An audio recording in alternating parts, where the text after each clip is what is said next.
When you are. Good morning. Doo, doo, doo, doo. Good morning. How much will this sell for on eBay? You really put some thought into your title today, huh? Yeah, I've been trying to do that lately. That's good. Trying to do that. Because I don't know. I don't want to be like anybody else, but you see a bunch of the other YouTubers that have, specific titles, and they don't usually have a topic of the day or anything. But good morning, everyone. Excuse me. Is Oh, it Valerie. topless? Oh, yes, it's topless Thursday. Absolutely. Mm-hmm. Too cold. It's been raining and thundering and lightning here. Oh, is it? Yeah, we've been having storms since about 4 o'clock this morning. Oh, wow.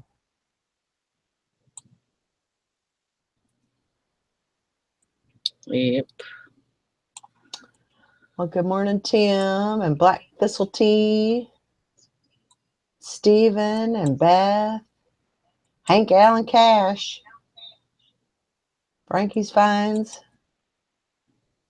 Ginger Overstreet, Angela Barney.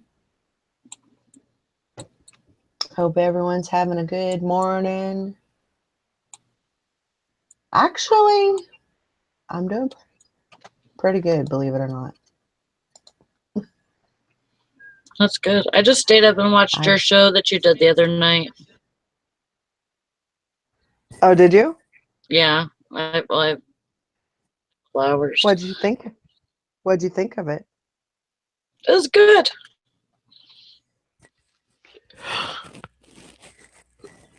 And you did good being by yourself. I mean, you kind of had chat to run on though, so Yeah, I just basically talked to the chat and mhm. you know, and then Talked about Mike. yeah, talked about Mike. Um, you know, the loss and all that. It was good. I felt I always feel good when I talk about that. Yeah, Most people, there's a lot of people that don't like to talk about it, but I feel better if I do. So, I think it and keeps people closer. You know, sure, it like keeps when we the talk about memory. mom. Hmm. You know, Yeah, yeah. Because I mean, that's the thing. If you don't talk about them, they gradually. I don't want to say you forget them, but you kind of do. You kind of yeah, they seem to erase from your mind. yeah.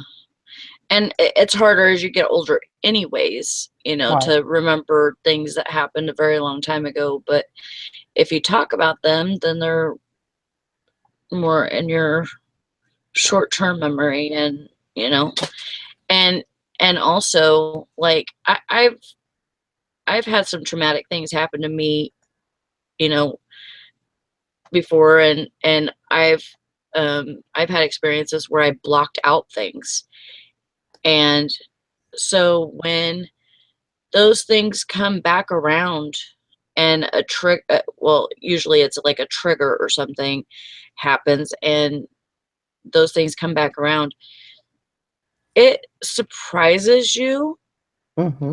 that you forgot about them. Mm-hmm. And it doesn't necessarily mean, that you'll forget somebody that passed away or whatever, but like an experience or something, it'll almost startle you. And then you're like trying to find out if that was actually reality or if you made it up, Right.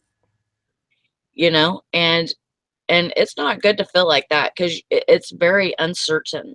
Right. Uncertainty about your mind, about your mental health, and that's not good. Right. Right. So it's really good not to block out things. It's better not to do that. Yeah. I mean, that's why I say, to anyone out there, really, if you ever need to talk about anything, I'm a good, sounding board, and I'm a good listener. So, call me up. Yes, you are. So, and I try not to make judgment. I guess in some senses it's, you know, you just try not to do that. Especially if somebody confides in you and Yeah. just wants to talk. So you just have to. Um, but that's really what's gotten me out or over this is just, talking about it and, you know, bringing up things, that Mike used to say or Mike used to do. And, I don't get upset when I mean, it just kind of like flows. And in some senses, I still talk about, us. I say we a lot, and I know that, Yeah. but that's just, I can't do that yet. Yeah. I just let it flow. I don't correct myself. Yeah. I try not to correct myself because that's just, that's how I think of myself as a person is, and I don't know what I'm trying to say. You still feel like he's with you. Yeah. Yeah. So, And there's nothing wrong with that. I mean, and because whenever we did whenever we did things, 9 times out of 10, we did it together, whether it was working on the yard, working on the house, um, you know, going yard selling. We just did it together. We weren't that type of couple that, one goes one way and the other one goes another. right. So, Yeah. Yeah, I thought it was a good, I mean, from what I've watched, I've only watched part of it, but yeah, it was a really good show. thanks. Yeah, I'm glad it made you feel better, Angela. Sometimes, just being able to talk about things like that, it just seems to kind of calm your spirit, or calms mine anyway. Yeah. Um, so, but yeah, it's Thursday, June 22nd.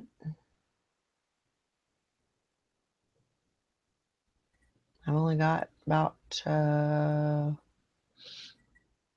13 more days, Awesome. and I'm going on my trip. I bet you're looking forward to that. I am. It's time to get away again. Um, and I'm going to try to, I know it sounds crazy, but I'm going to try and do that like every couple of months.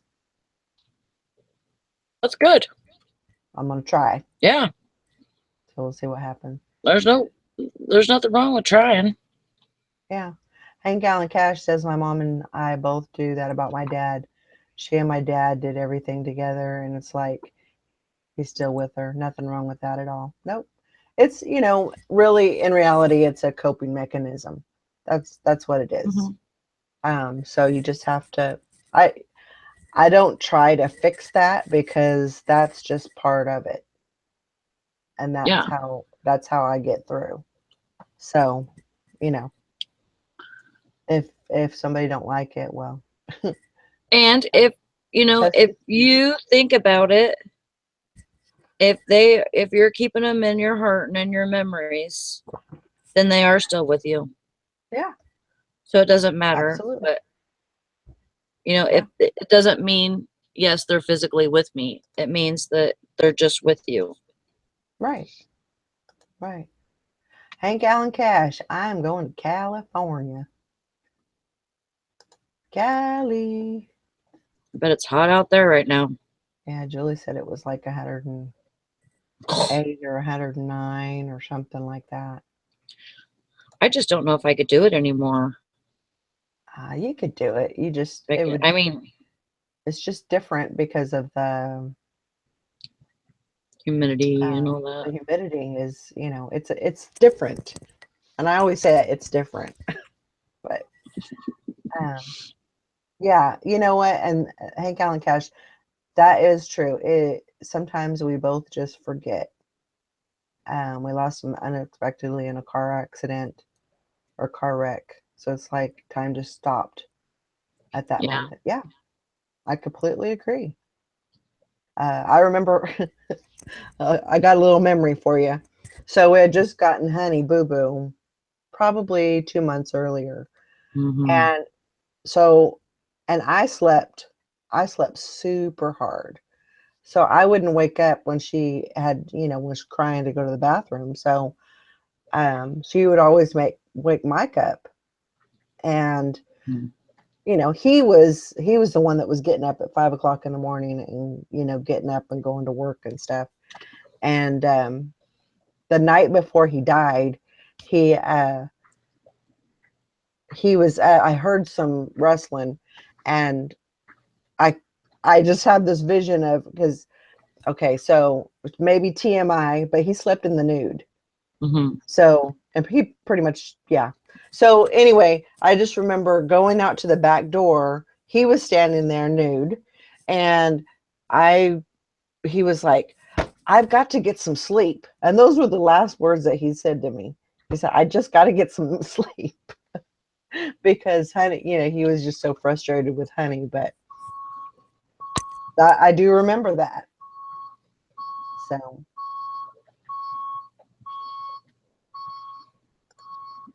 I remember that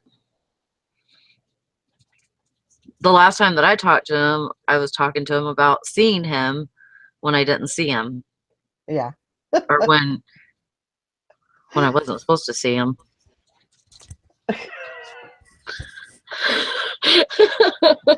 Yeah.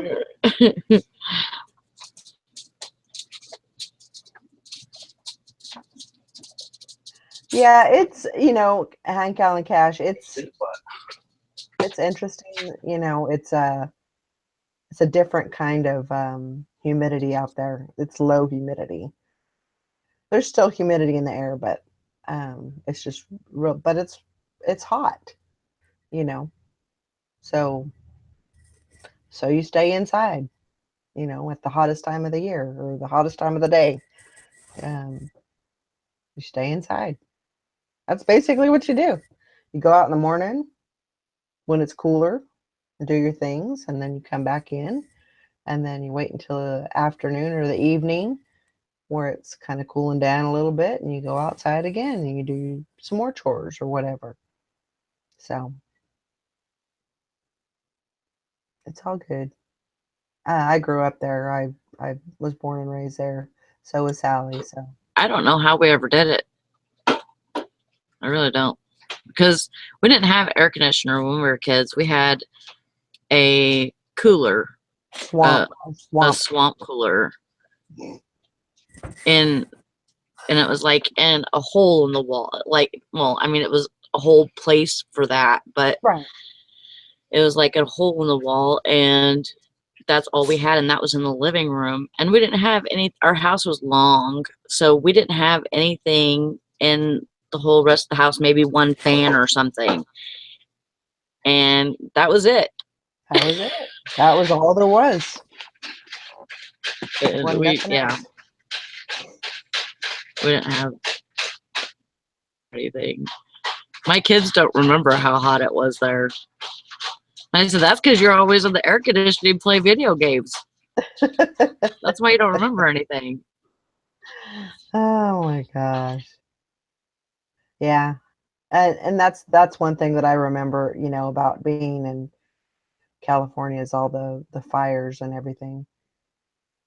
And it's just a normal thing that happens. Tim said it was 118 there in Arizona. He said I had to wear a jacket. You crazy. You crazy guy. Wear a jacket. Yeah. Yeah, he's just joking. Yeah, I bet. Apparently. I hope he is. If he ain't, yeah, we've got something else to worry about. I hope to sell out here in California. This state has been ruined with regulation, and that's what I keep hearing from a lot of different people, is they're wanting to get out of Yeah. California. And I won't live there. I plan, when I do leave Kansas, I will be going to California, but I will not live there. I will not be a resident of California. I'm going to be a vagabond.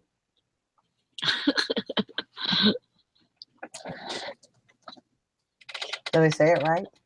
A vagabond? Yeah. Yeah. Or a gypsy. Hmm. I like gypsy. I like gypsy better. That sounds better.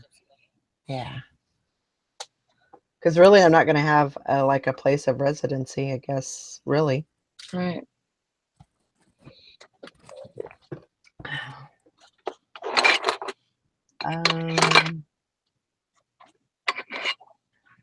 Blackberry Thistle Tea says, hey, how is the dog? Hey, Silver, how is the dog? The Ballabond. Yeah, that's it. Sorry, I didn't mean to show you all my ass. Okay. I must have missed I that. had pants on it. Oh. I had pants on them. I dropped something. Oh. Sorry.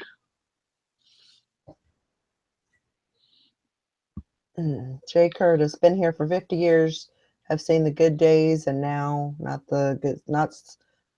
so good days.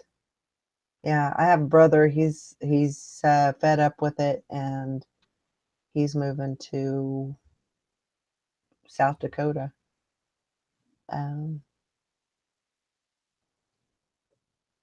Oh, Beth said, hey, Val, you should watch the YouTube videos on people who converted school buses to live in. You should so do that and try and just travel. Yeah. That'd be awesome. Yeah. I'm trying to figure it out, but like I said, a lot of stuff can happen over in a year or so. Yeah. I know my main goal is to go to California, see my grandkids, go to North Carolina, see my grandkids. That's the only plan I got going on right now. That's the only thing for sure. So lots of folks going to Idaho. I'm going to Texas. Yeah. I could totally see you living in Texas, Valerie. I know. I have a town picked out and everything. I know, and it's just I would think it would be like just the right humidity for you and weather and everything, and they got beaches and Yep. all of that. So yeah. I either see Texas or Georgia.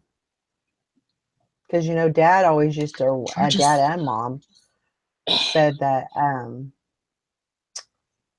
that Savannah was their the humidity and the weather was pretty much like Porterville.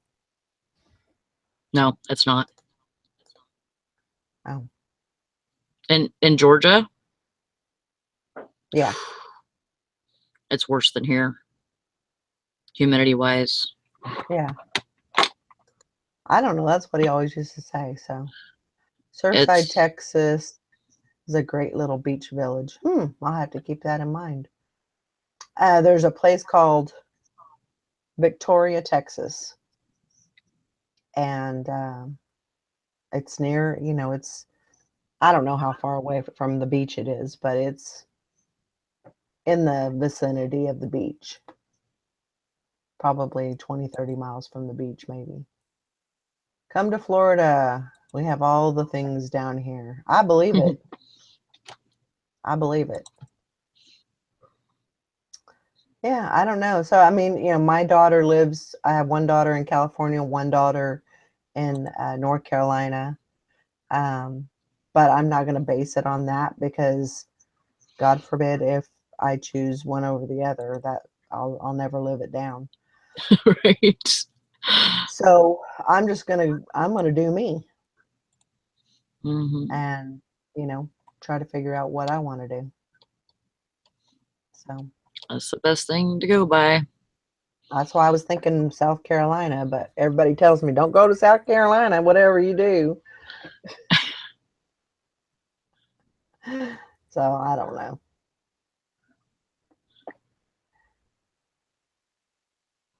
Yeah, Cali sound it's cooler because it's not as humid. Yeah. Um, and of course, the more northern you go, the cooler it is. So if you go up to like Monterey or San Francisco, they got a lot of fog there, and so yeah, we got snakes here too. We Mm. don't got we ain't got no dead gators though. That would Ugh. freak me out. We just got lots of bugs here. I mean, we have all the animals, but you know, bugs are the pain in the ass during the summer. Yep. You don't have them Yep. in the winter. You don't have spiders or Well, no, or because it's anything too like dang that. cold. I know. They're smarter than us. We don't want. We're getting the hell out of Dodge here because it's going to get cold. Oh my gosh.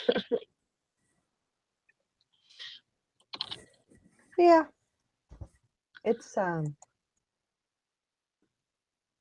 there's a lot of places that I can go. Plus, we had 2 cobras get loose in the past couple of years. The last one they still haven't found. Well, that's good news. Not.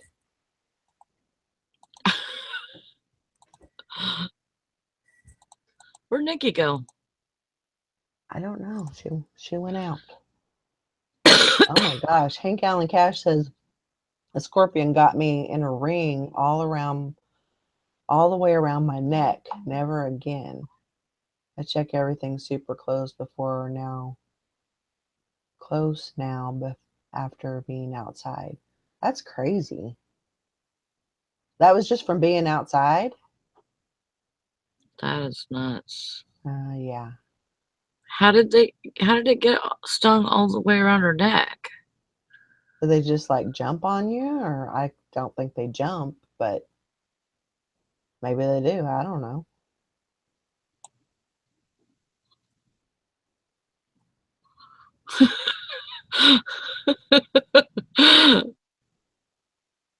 Yeah. Lizard's probably close to being a freaking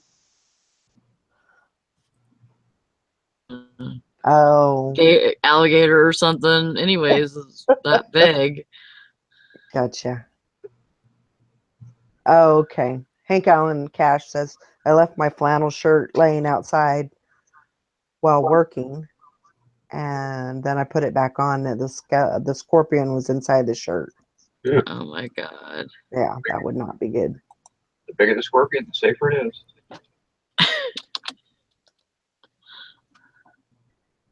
Huh? No, thank you. Thanks, but no thanks.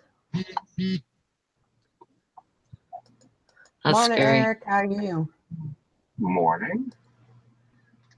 Sure, I'm doing decent this morning because of that. Well, that's good. Get it? Oh yeah. Yeah, it's accepting an offer. How's everybody doing? All right. Fairly Been middling. having storms this morning. It's nice out here. Might rain, I don't know. I'll pay attention to that. I think it's already about 75 or something like that outside already. It's going to be a steamy one It's today. gonna be, Yeah. yeah, it's gonna be warm. It's gonna be warm today, but that just means you just stay inside and list. Yeah. Or do what you want to do. Yeah. I gotta go to work tonight at 9. I'm gonna try and get some. Is that early for you? Yeah. Well, not really. 8:30 to 9 is about normal time. Yeah. Sometimes I go in at 11 though. Just depends on when she schedules me. It just kind of sucks. I mean, it's nice to be on a normal schedule. Yeah. I mean, it sucks, but at the same time, like I had one off, one on, and then 2 off. I like it when she does that because then it seems like I can get more done in that amount of time, when I'm home. Yeah, but it sucks. Are you physically full time at work, or are you part time? I'm full time, but I've never understood why managers can't write or won't write a schedule that is more conducive to their full time workers. It's not that. It's that she Would you want to work that schedule? One off, one on, couple days off, couple days on. I'd rather do that than work. It'd be a lot healthier for you to work 5 days in a row and have a couple days off. I've done that though. We did that the whole time she was off. It's still a healthier lifestyle for yourself. I mean, it may suck because you're not used to it, but once you get used to it, that's what people like to have. It's a consistent. It doesn't matter because it's nights and even when you work nights on a consistent schedule, it still sucks. Yeah, I know. I work nights. Yeah, I've done it. It just does. And I think Eric's saying that if you did like five nights straight, you're on a routine. You go to work, you come home, you stay up for a little bit, you go to sleep, you get up, and it's continuous. Routine is the key. Now, like I said, you can't always have the same 2 days off in a row, and there's nothing wrong with that. But right. Even if you have to split your days off, I understand that. But if it's consistent, same time, same thing, because there's too many managers that make life convenient for themselves and don't bother thinking about what the rest of their employees are going through and what their lives are like. Well, it's not even about her convenience though. It's about other people. It's about people that need time off and time off and things like that. Different days off. Change that, but that's why you have your part-timers. You hire part-timers to fill in where your full-timers can't be there. That's the whole goal. Well, that's the problem. Yeah, see, that's and you see a lot of that. You see a lot of people like, oh, I will abuse the hell out of my person who's always going to be here, and I will cater to the guy that sometimes doesn't show, or because I need him for when he'll pop in when I do need him. You see that. Well, over the thing is we have no part-time people, so that's why. Part-time people. We have no part-time people. That's a huge fail right there. Yep. Yeah, you're any type of retail business survives because that you have more part-time people than you have hours for. I mean, almost. And it's impossible to work the schedule without part-time people. a full-time 24-hour, you're open 24 hours. You can't do that with full-timers. You know, somebody gets hosed. Well, just trying to hire people right now because there's what, 14 weeks of vacation to cover for. Oh my gosh. Yeah. So They're behind. and it has to be done before December. So yeah. Your manager sucks. Shut up.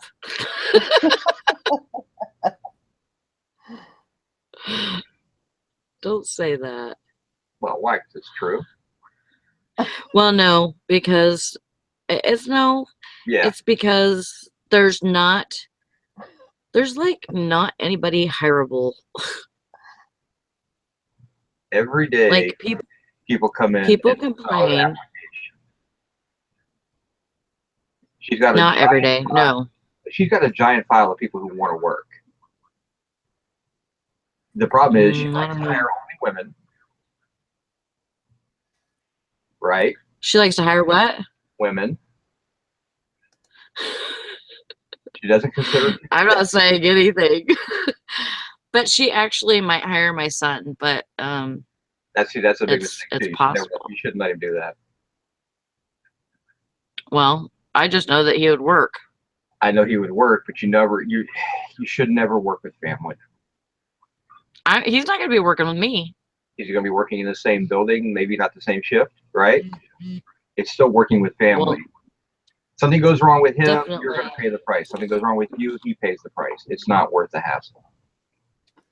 If you have two gas stations owned by the same company in the same town, that's a little different story. If he's working at a different station and he's on his own, but I'm just saying it's bad. I mean, she's got issues and she doesn't understand that she has issues. And then you guys in your catty ways also drive people out of there too. So your gossip and your meanness to people you've described before. No. You don't even know Eric, so shush. Oh, Sally, you're gonna have to put your little force field up. Yeah. I remember everything you told me about that place. Whatever. I mean, it's just hard. That's all I'm saying. Yeah. Well, Jack Smack, I would. Worker. I'm working a full-time job right now, and I'd probably take another one if I could. Yeah. Just Sally, because she's a workaholic. She's a I am.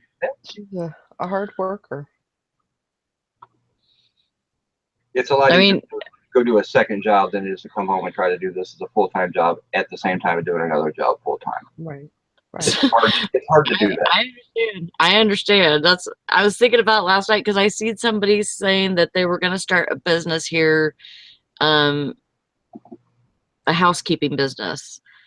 And she wanted a couple of people that, knew what they were doing or whatever. And I almost wrote to her saying, oh yeah, I'd like to, because I've done that before. I had my own housekeeping business in California. Yeah. My mom ran her own business and I worked for her for years. So I mean, it's did it all by myself. Than most people think, but no, but the thing is that I don't have time for that shit. I started thinking to myself, when the hell would I would do that? Well, I mean, you work 40 hours a week now. You come home, you try to do your eBay business. You're tired. The problem is once you come home, you get out of work mode, you get into home mode, and it's hard to keep that work mode going. Yeah, yeah. You would be better off, believe it or not, having a place to go to do your eBay business. Mm-hmm. You rented a small Probably. office or something like that. You would work better and probably be more productive if you did that. I would be the same way. That's why I'm not as productive as I would like to be, because I don't. It's hard to separate work from home, especially if you worked all your life, gone somewhere to work, and then you try to work out of your home-based business. It's difficult. That's probably the hardest transition that most people have. Right. I just get so I just have to keep focus. That's my problem. I have to stay on point, know what I'm doing, and be like, you know, give myself a time limit. Like, I'm gonna sit here for, you know, the next hour and list and be able to follow through with myself, you know, because I'll be like, oh look, Facebook. Yeah. Oh look, Netflix. And I could do that while I'm listing. Yeah, right. I end up going like this. Watching Netflix, and I'm not even listing. When I start listing, the only thing I'll have on is either a like my YouTube playlist, or I'll have music playing. And the YouTube playlist is in music, so I mean, I can't have. I mean, I make sure Facebook's off. I mean, I check Facebook a couple times a day, but it's off. I just can't deal with those distractions. But again, if I decide to do that and I can really power through my listings in a couple hours, I don't have to work 8 hours just slogging through. Right. You can work 2 or 3 hours at a time and be done. Right. You know, you can say I'm going to list 40 items today, and you can bang those out, and then you're like, okay, I'm done. I don't care how long it takes me to list 40. I did them. Mm-hmm. You know, or you can list. I'm going to list $1,000 today, and that's your goal. I mean, goal setting is super important in this job. That's right. So isn't it funny that we were talking trains yesterday morning, and then my brother-in-law brings me a huge tub of trains? Karmically sound. It was crazy. I thought that too. Yeah, I was like, what the hell? Yeah. I ended up doing 2 different lots of cars for Thomas a Train, and there's like 8 in one lot, 9 in the other, and then there's I separated them by the name because there's a name change on them. One Tommy, and it's Brit something or other, Brit Craft Care or Crafters or something like that. And then the other one is Hit Toy Company. And that could be Tommy too. Sometimes it's just Thomas Limited. And then the tracks I listed 2 different sets, 2 different lots of those for Thomas the Train tracks, and then one other train set that is like flex. It's like a flex set. So there's a lot of stuff. Yeah.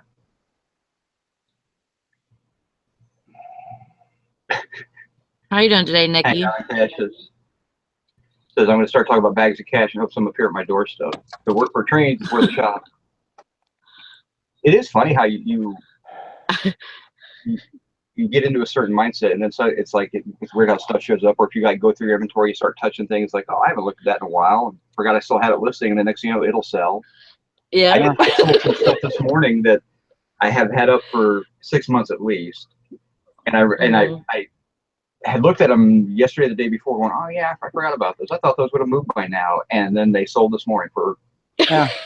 I mean, it's like $60. It's just these little crystal bobeshes which go under candles. I mean, something silly, but yeah, I wasn't even going to list them until I realized they're actually worth a decent amount. So.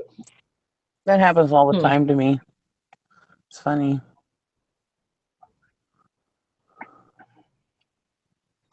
Socially awkward seller. You're in Columbus. Is in Columbus, Ohio. Oh, Columbus, Georgia.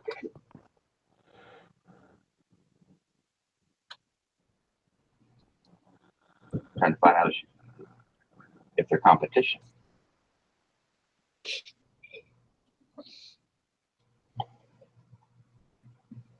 Not that I worry too much about that.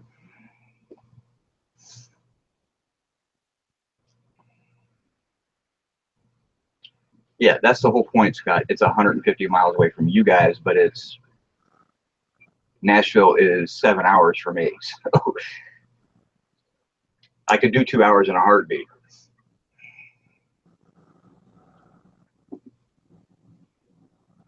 What is he talking about? Oh, Dusty said something about he wanted to do like a, get a few people together in Nashville, and he's talking about that. I'm like, well, okay, well, Mhm. I was talking with Jason about it, and they're like, well, I'm not going. He's like, me either. It's too far. He said, Louisville, I could do. I mean, that's not too bad for me. That's still 3.5 hours. For Jason, it's still, about 7 hours, but it's still not, for Jason, 12 hours to Nashville. I mean, he's not going to drive that just for a weekend. So, Um, I have to think about, my son, and, I love Nashville. Nashville's a great town. Don't get me wrong, but I've been there many times, but I'm not going for a weekend. How's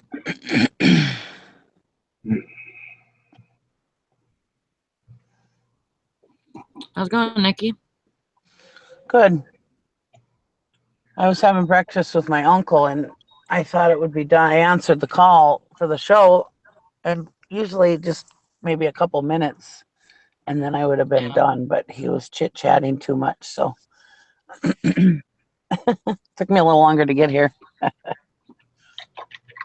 But see, I have to answer the call, otherwise I have to have her call me later, and Right, so I always or it'll answer just the call. disappear, or whatever. Yeah, so I always answer the call, so then I can just pop in, Mm.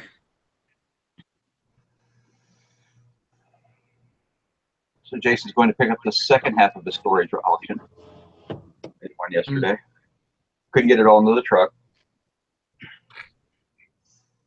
Is this the shoe lot? Yep. Oh boy. Most of those boxes. At... Yeah, most of those boxes that you could see from the pictures were empty. No. Which, Oh, that's a bugger. well, it is and it isn't. It turned out though that all those totes were full of shoes though that were in boxes. So he ended up with about 150 pairs of shoes in boxes. Oh boy. He also got several totes of clothing like jerseys and really nice hats, baseball caps. And he still has to go back and pick up like 12 totes full of records. And it was mainly the one he looked at, he said it was disco and some, what he would call house music, like club music, stuff like that. So, and I said, he's not done. He's still got another half of the unit. He was worried about maybe not being able to get all that in his truck as well. So he might not make a third trip, but. Wow. So you should still do okay. Yeah. Because he figured that, because the shoes are nice shoes, $30, $40 a pair. If he's got 150, if he gets $30 a pair, that's $4,500 in shoes. Yeah. So not even discounting anything else he might find. And he didn't really go through a detail. He was just kind of, he showed me the picture of his office where he has them all stacked up, and it's a huge stack of shoes. So. Unit. But he's just stretching out. He's branching out, trying to see what he can do. He did really well on the storage unit he bought last month, and so he says if he can buy one good unit a month, he'll be, in addition to his other businesses and everything. Yeah. What do you spend on the unit, Eric? Huh? What do you spend on the unit? What was it? 1,100. Oh, that's not that. Not. He should make that back.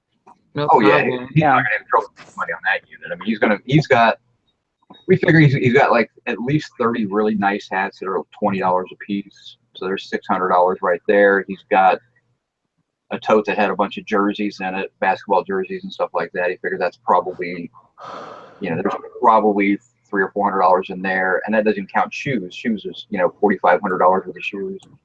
Yeah. The records, it's hard to tell on records. He's got to really go through them and see what he's got. Condition and all that. If you have $1 a record, he's got probably $1,000 in records. Records are just a pain. Mm-hmm. Yeah, they are. I couldn't remember what he paid. Jackson said he paid $1,400 for it. So nothing wrong with that. I was just paying for the CB radio I sold. I sell lots of CB radio stuff. I don't know anybody else that does, but especially microphones. Shut up, Eric. Shush.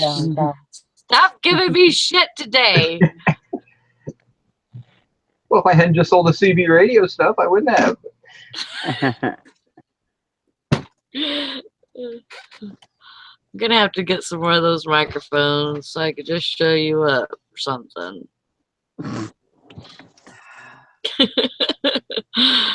I got a whole stack of CBs and CB radios that I have to go through.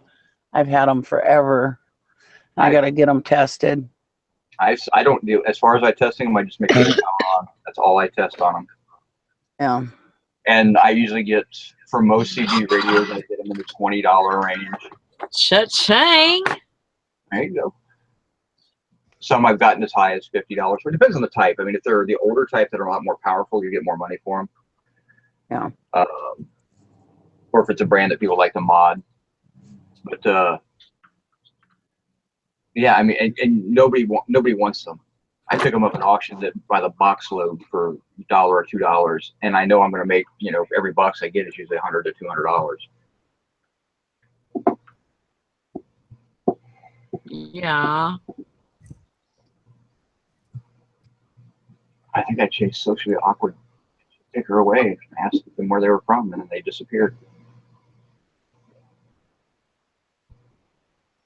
I want to say that she is. She said Columbus. I just didn't know if she was in my town or not. Yeah, I believe she's in Ohio. Of course, maybe asking somebody who says they're socially awkward where they're from is kind of a faux pas. And maybe she doesn't want to tell. Well, I don't care. I don't care if you're my competition. It doesn't bother me. I enjoy competition. It's fun. It makes life Me interesting. Well, I mean, A challenge. Oh, we all got competition. well, it's. I mean, you got to remember, not everybody sells the same stuff. No, and we sell on such a big platform that competition really isn't that big of a deal. And I can't buy everything that I really want to buy. So, and I shouldn't buy everything I want to buy. So, Yeah. yeah. So, I mean, you can't. You know, when I say competition, it's fine. Actually, I prefer just showing people, you know, better places to source. I mean, I've given up my sources many times. I don't care. Yeah. Maslin. You spelled Maslin wrong, but you know, I'm actually a little bit of a distance. It's probably about 110 miles, I think, if I remember correctly.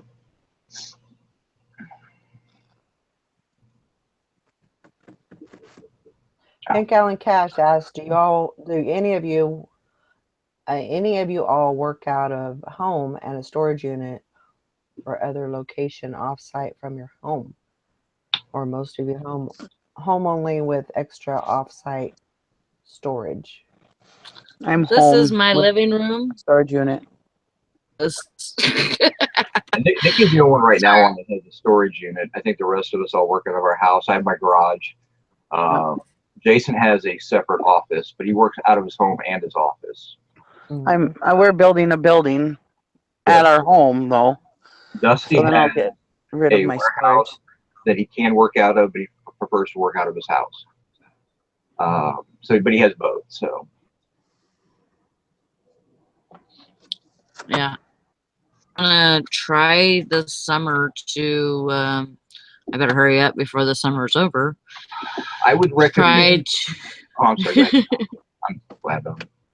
I wanted to try to make it to where I can change most of my stuff over to the garage.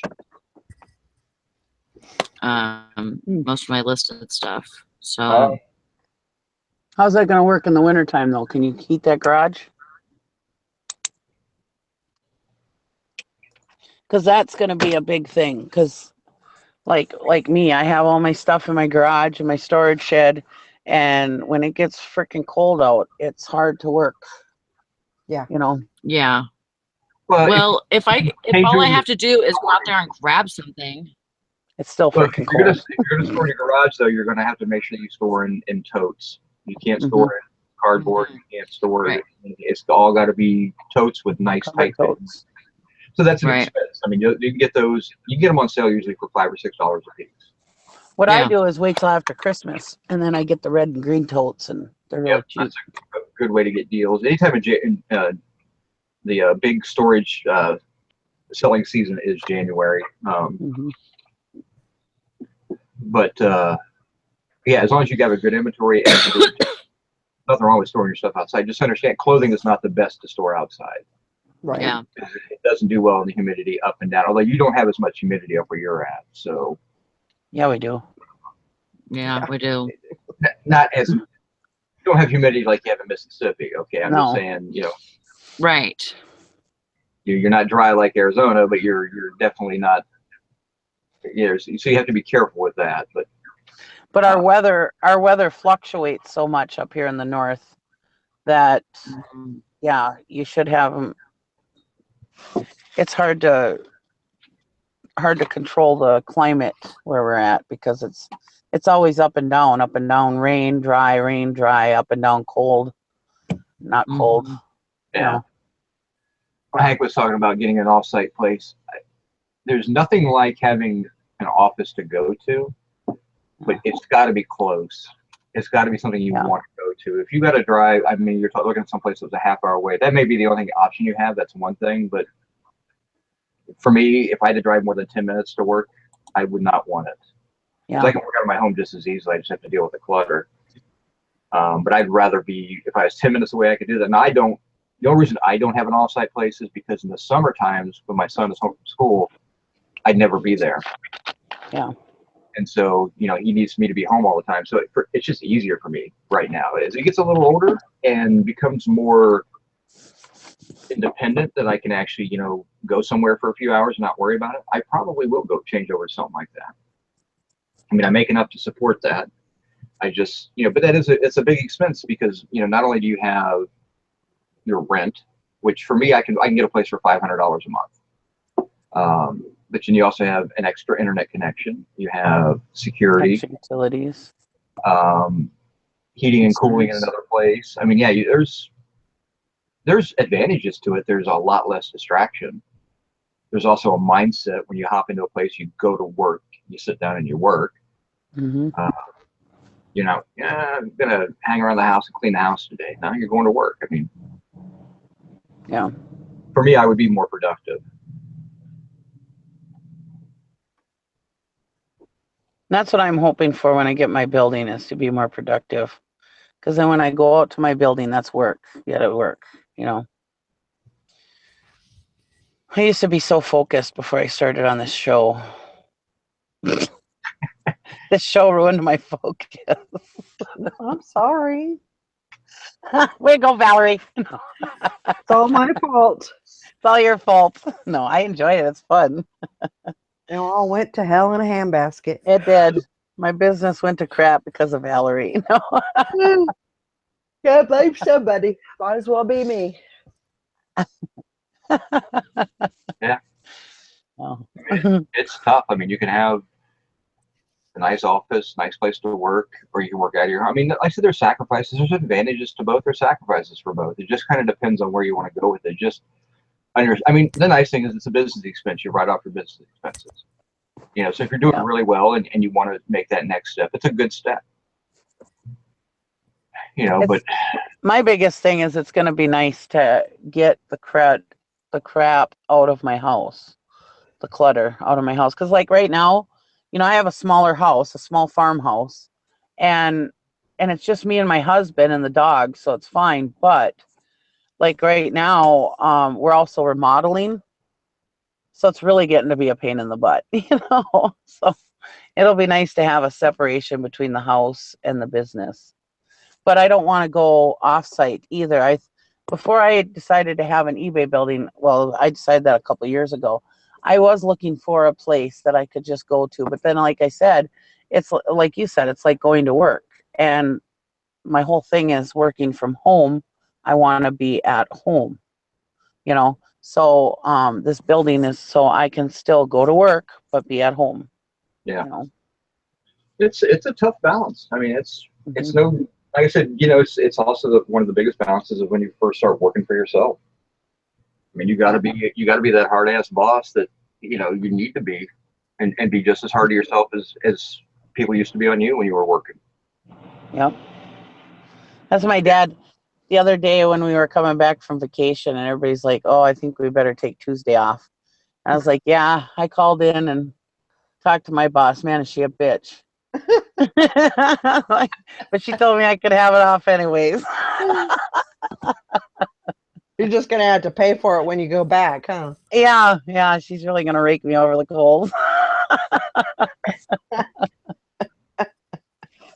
Yeah, it's I mean, I work in my whole house is like 1,500 square feet. So, and I work in my lower level, which is finished. And so I have 2 bedrooms out here. 1 bedroom my daughter has, but I have the common area down here is all business. And then I use 1 bedroom for listed inventory. So I probably work in 500 square feet. But I also have half a garage is full of unlisted inventory as well. Mm-hmm. So, you know, I've got another 200 square feet of stuff out there. Thinking about actually having a giant garage sale, but I'm going to rearrange my whole garage so that I can actually sell out of my garage. I can just open my door and sell. Because that's the hardest thing for me is setting up a garage sale. Mm-hmm. And I used to set them up the night before and just cover them, but I can't really do that in this neighborhood. So, Well, that was kind of my intent with the storage shed was, what do I have, a 15 by 20? Yeah. And that was my intent with the storage shed, was not only storing stuff, but if I was like stuck in town or whatever that day, I could just open up the doors and start having a sale, you know. But then I found out after I rented the storage shed that they don't allow sales there. I'm like, crap. So now every time I want a rummage sale, I have to take it over to my dad's, and because I live in the country, for anybody who doesn't know. So it's really hard to get a lot of people at my house. But my dad, he lives on a main drag in Duluth. So, I mean, I barely even, the only reason why I hang up signs is so that there's not an accident in front of the house. Otherwise, I wouldn't even need signs. yeah. Your tax pro told me only to claim 300 square feet, but it still takes up. Well, the reason they tell you that is because he knows if you claim more than that, the IRS is it's gonna throw a red flag up. That's all. Yeah. Yeah, but if you truly use that much space, you can claim whatever space you need to use. But again, he's just trying to keep you from being audited, is all. Yeah. Yeah. Because that was like, and that's not even as true as it used to be. It used to be was the #1 audit flag was a home-based office write-off. Because so many people jumped on that when they allowed it, and it got to be crazy. Mm-hmm. Hank asked if pottery is still hot here in Ohio. It is not as big as it used to be. I mean, all the great pottery in America was actually made here in Zanesville and Cincinnati and things like that. And there's still a couple of companies operating in Zanesville. That's still a big pottery area. But the nice thing is it's cheap here. I could buy that stuff all day long, and I can get Weller and Roseville and things like that all day long, and I'm not paying anywhere near what you pay for it in California or something like that. I miss the days of selling pottery. Pottery used to go so well and so expensive. I mean, some of it still does now, but oh man, I remember I used to be able to sell just crap pottery and it would go. Yeah, the money's in the stoneware jars. Yeah. I miss those days. The blue and white stoneware, the blue and gray stoneware. That's where the dollars. Because I used to be able to pick up boxes and boxes of that stuff for $1 a piece, you know, for the whole box full. And I'd sell the crap out of that stuff. It was so nice. I make so much money back then with that stuff. Yeah, I used to take that stuff to live auction. It was just easier. Yeah, I'd throw it up on eBay. I make top dollar on this stuff. It was awesome. Where I was at, stoneware pottery was huge. On the East Coast, that stuff is still very sought after, and people love it to death, and they'll pay really good money. And there's a online auction site in Crocker Farms. look up Crocker Farms, and you'll see what pottery can go for. Those are those blue and gray Crocs, stuff like that. That stuff goes for insane money. Yeah. Yeah, there's still some good money in pottery. It's just specific stuff now, where before it was just, if it was pottery, I could sell it. No matter what it was or what name.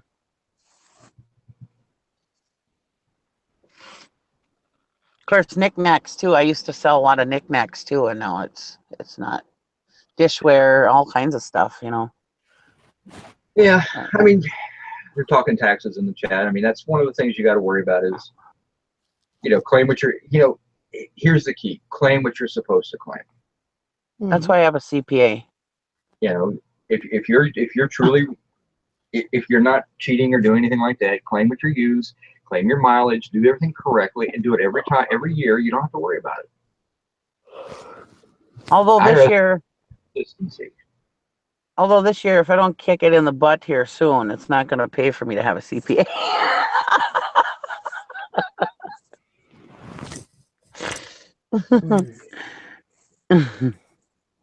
I love my CPA though. Then I don't have nothing to worry about.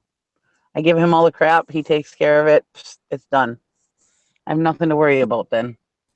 If I get audited, he takes care of it, which I've never been audited, but a CPA, you probably have less chance of getting audited if they see a professional did your taxes, At least I feel that way.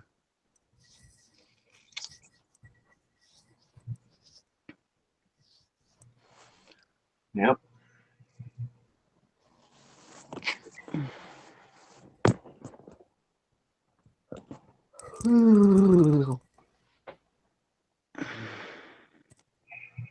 I missed out on a nice covered trailer at an auction.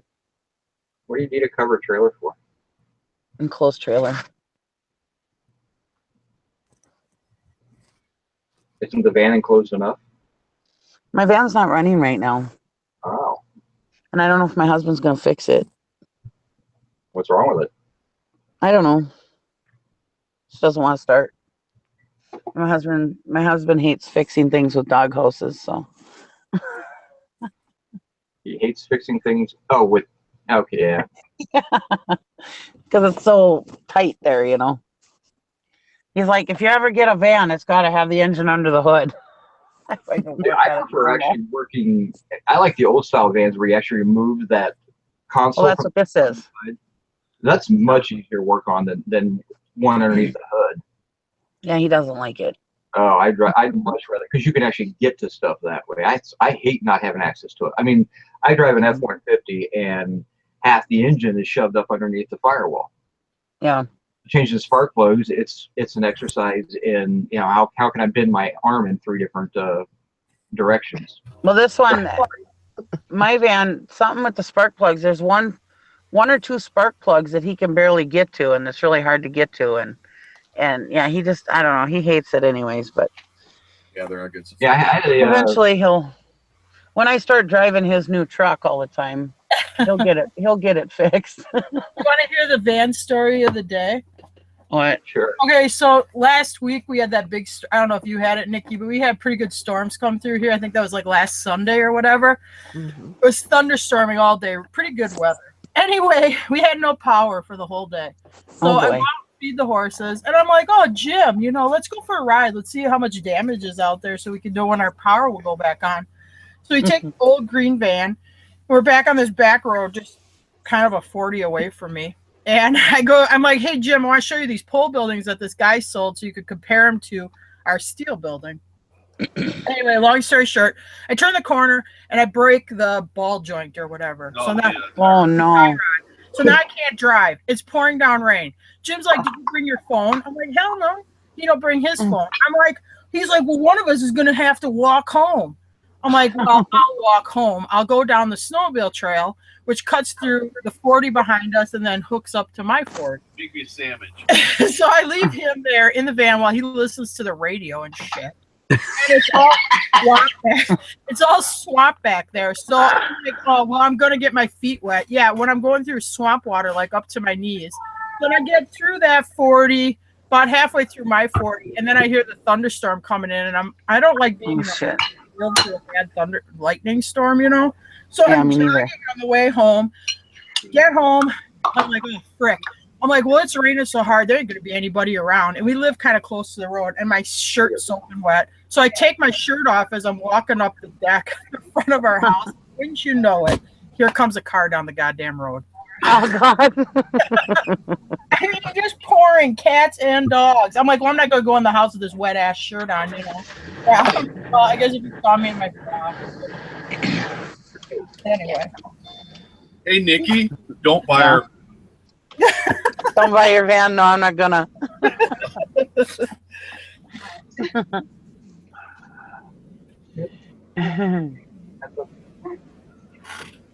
Yeah, my mom did that. She was driving our van when we were younger. She broke the tie rod end, and not knowing what it was, she saw that there was something on the ground when she got out. She used the shoelace. She used the shoelace and tied it up, and then drove home. Oh Wow. boy. Wow. Yeah, we called our friend who has a wrecker, and he just picked it up for us. You put on the rollback. We're great. Yeah, we have a rollback. Love it. Yeah. I want to get one, actually, to tell you the truth. I always thought because you could haul hay on it like round bales, but you'd have the tilt bed where if you picked up a tractor or a vehicle, Yeah. you'd have that to use it. Yeah. And then We love the rollback. I'm gonna park it in this brick building with 2 stalls and high doors with a tire changer and a snap-on tool chest and Oh God! All right.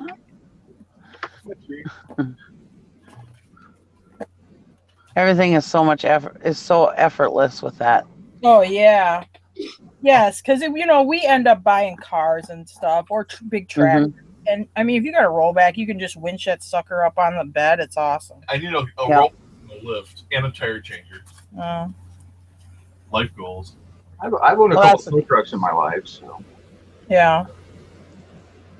Well, we do a lot with tractors and stuff, so the rollback's nice.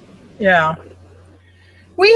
Jim has a really, really good friend up here who has a big garage. He's a serviceman. And I will say he's really good. If we ever need a rollback, he either lets Jim use it or he'll come and save us if we're in a bind. Mm-hmm. And I don't know why he's that nice to us. I mean, I'm not that nice a person, but he likes me for some reason. You're a likable guy, Jim. We did sell his gymnastic equipment. He saved us. We went to Green Bay to the Trump rally. Okay. God. Anyway, that's all I'm going to say about it. Anyway, we're driving home at midnight, and we have the dually truck, and the pulley seizes up and breaks our, serpentine belt. We can't on the air conditioner. So anyway, but we can't drive home because, the engine will overheat. We've got no belt now. So we sleep in the truck like midnight till 6 a.m. and he calls this guy, which it was like an hour south of where we live. And he was really nice. He came and saved us and picked us up. He's like, well, why the hell didn't you call me at midnight? And Jim's like, well, I didn't want to bother you in the middle of the night. But he's a really good guy. My husband's looking at this 30-foot enclosed trailer in Nevada. Trailer. Is it a gooseneck? Yeah. Yeah. Well, they're nice to drive. I think my horse trailer is a 22-footer. I can use it like an enclosed trailer. It's a 3-horse. Yeah. They're nice. He put it on the gooseneck because they're easy to drive. Is this truck? Yeah. Their truck a Dodge? No, I think they're buying a Ford. Aren't you going to buy a Ford or something? Yeah, he's buying an F-350. Oh, okay. Because that's where that trailer would be where Dodge transmissions go to die. Yeah. Yeah. Just granny. No offense. To we do have a Dodge, but not because my husband wanted one.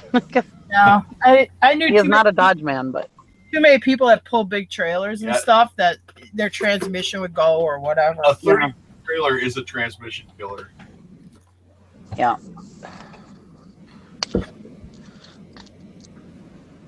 What's up, Mother Mojo? So that's how I killed my Ford Escape, pulling way too much with it. My husband's like, "You're gonna kill the Ford Escape." I said, this tank can do anything. Yeah, sure enough, my tranny went out. He's like, "Stop pulling stuff with it." Yeah. Hi, Dusty. The straw that broke the camel's back is when I pulled the I think, is when I pulled the dump truck out of mud in my yard. Ford Explorer. No, it's a Ford Escape. Even worse. I guess I would feel it. It was full of. He came, and my yard has a slight tilt to it. And the lower part of my yard in the spring, you don't dare drive anything heavy in it because you're gonna sink. Anyways, this stupid ass, I told him, I said, stay in the higher. He came with a dump truck full of wood for us. And I says, stay in the high part of the yard or you're gonna sink out of sight, you know. Sure Yeah. enough, he backs down into the lower part of the yard and got stuck. He's like, oh, I'm full of wood, I can do it, you know. It don't look that bad. I'm like, all right, it's all clay, stupid. Yeah. You know? And sure enough. Oh boy. And all I had was the Ford Escape to get him out. So, well, it did it. Oh boy. Ever after that, it just never Never was the same. right. That's a horrible story, Nikki. I know, I love that. I loved my Ford Escape. But I feel bad for your My husband's a Ford guy, but I'm not. I like Chevy, but I loved my Ford Escape. It was such a good vehicle. I'm a Chevy person. Oh. Fords are better for pulling trailers. Yeah. Heavier dot. I don't know. I've always had Chevys, and I pull big trailers with them. Yeah. I love like Chevy. because you get so familiar with it, you know, because it's perpetual vehicle. You're always underneath the hood. You're always underneath the vehicle working on it. What I don't like about Fords is you're like never working on them. You just go out and they just run, and that's why they're so boring. I like a Chevy truck for just driving around, but if you're going to haul heavier loads, a Ford is a better truck to have. Yeah, you can tell when you shut the door. I mean, they just have a real solid feel to them. They're just, in my opinion, they're just built. What the hell are you talking about? And you can also, I mean, if you get the big diesel motors and the Cummins transmission, and everything, that makes a big difference. But yeah, if you're just talking about your normal gas motor transmission stuff, my Avalanche did not pull as well as my Ford truck does. Well, that's because it was an Avalanche. It's not a real truck. Oh boy. Wow. So should we? So let's switch to a different topic, like who's better, or let's see, what religion's God is really the real God? Oh God. Now we should shift to a much less volatile topic like politics. I mean, right? Yeah. Let's talk about Trump, shall we? No. Oh my God. No, that's not. Yeah, Let's not say we did. exactly. I'm reading back through the whole side chat thing this morning to see what all y'all talked about. I got on, you were talking about tax deductions. Oh boy.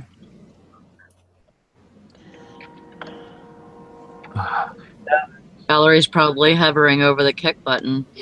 There's a few things that trigger audits, and yeah, like Eric was saying, I caught that part while I was making coffee. One of them used to be home office deductions. I mean, excessive deductions, period, could be a red flag. Yeah. But the large cash donations, you know, trying to go way above and beyond. I always see these people that go, "Oh, just donate all your stuff at the end of the year," and I've heard this in videos before. You know, it's worth $50. You can take $50. And okay, you can't do that. You know, if that were the case, you could go out there and buy a whole bunch of stuff. I mean, you can take, I don't know, consult the CPA. Yep. But don't try to go out and write everything off. I mean, making a ton of donations, because that's a red flag. I mean, there's a lot of red flags. And the other thing is, just use your head and don't try to pull one over on them, you know? Yeah. and manage your deductions. Look at what they're actually saving you. I mean, if they're saving you, I mean, a minuscule amount, or, you know, it's not even going to exceed the standard deduction, you might as well not even bother with it. You know, why take a risk over a deduction you don't even need? It's what, because you just need to look at the net value of the deduction, whether it's worth taking, because all deductions, there's going to be some audit risk. You know, it may not be a lot of risk, but there's always any deduction you take, there's going to be, it's going to add to your risk of audit. Yeah, my brother got in trouble for taking the mileage deduction because he didn't understand he was deducting everything. He wasn't understanding, you know, he wasn't deducting, he was deducting mileage to his first job, and it's actually, you're not supposed to deduct that little bit of mileage out first. You go from job to job to job and then back home. It's like anybody else. You're supposed to drive to work and drive back home, so they don't want you to deduct that mileage. Yeah. So, you have to think about stuff like that. And he ended up owing like 10 grand because they audited him for like 5 years. Well, there's so many misconceptions. I mean, I hear so much information. Like people, you can't write off if you, like you said, if you go to a normal job, you can't necessarily as a standard rule, you can't necessarily write off, here's my going to work stuff. So you got to be really careful. People don't understand, but it's not that complicated. It's just sitting down and reading and learning what you can and can't do. Meals, that's another thing. You can't just say, oh, I'm going to go to lunch while I'm not picking and I'll write off this meal. It doesn't really work that way. I mean, you can write off anything you want to write off. It's what can withstand an audit test. But yeah. And again, documentation. You can justify it, and you have your paperwork and your backup and everything. Write it off. I think one of the ones that's come up a lot lately is people saying, "Oh, I'm just going to 1099, hire somebody to take pictures and make them a 1099." Yeah. You don't just make somebody a 1099 employee. Yeah, you cannot. Yeah, you can't. 1099 is a very, very narrow factor. I mean, that person needs to be using their own tools, their own vehicle. I mean, if you supply them with the tools of the trade, then they're not a 1099. Yeah. It's that simple.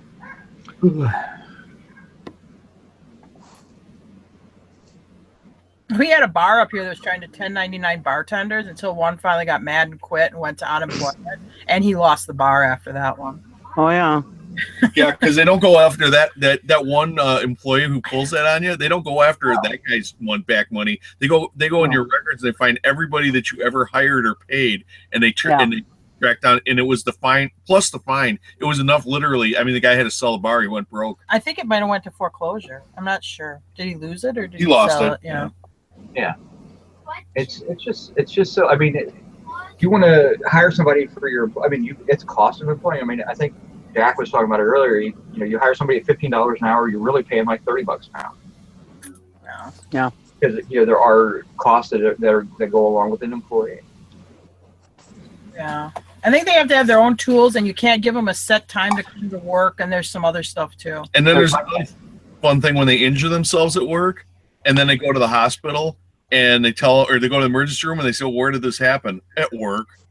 Yeah. You're done. Oh, and that's oh God, where did that come up recently? And that happened to somebody or something. And then literally they went in and that person ended up in deep crap because of course they weren't paying workman's comp. They were trying to get away with the person being And I do know that in Alabama, if they find that you should have had workman's comp, whatever, the workman's comp will go ahead and cover it, and then they'll go after that person. So should have had, because ours is more of an insurance pool here. I think it's that way in a lot of states, but. There's I don't know 8 or 10 or 12 part test for a whether or not it used to be like 8 or 10 parts. This person, the person that got injured that I know about, they were on state insurance. They were on in Wisconsin it's called Badger Care, but it's like a Medicaid. They went in and the government paid for it, but then the government turned around and went right after that employer. Yep. Subrogation. Yeah. Your own personal insurance company will do that to you if you get hurt or something, and they can figure out a way to make somebody else pay for it. They've got lawyers on retainer. They don't mind doing that. So yeah. Mm-hmm. So yeah, you got to be careful. I mean, I'm not saying it's not a bad thing to hire employees, but make sure you do it right. It's no different than doing your taxes right and everything. So.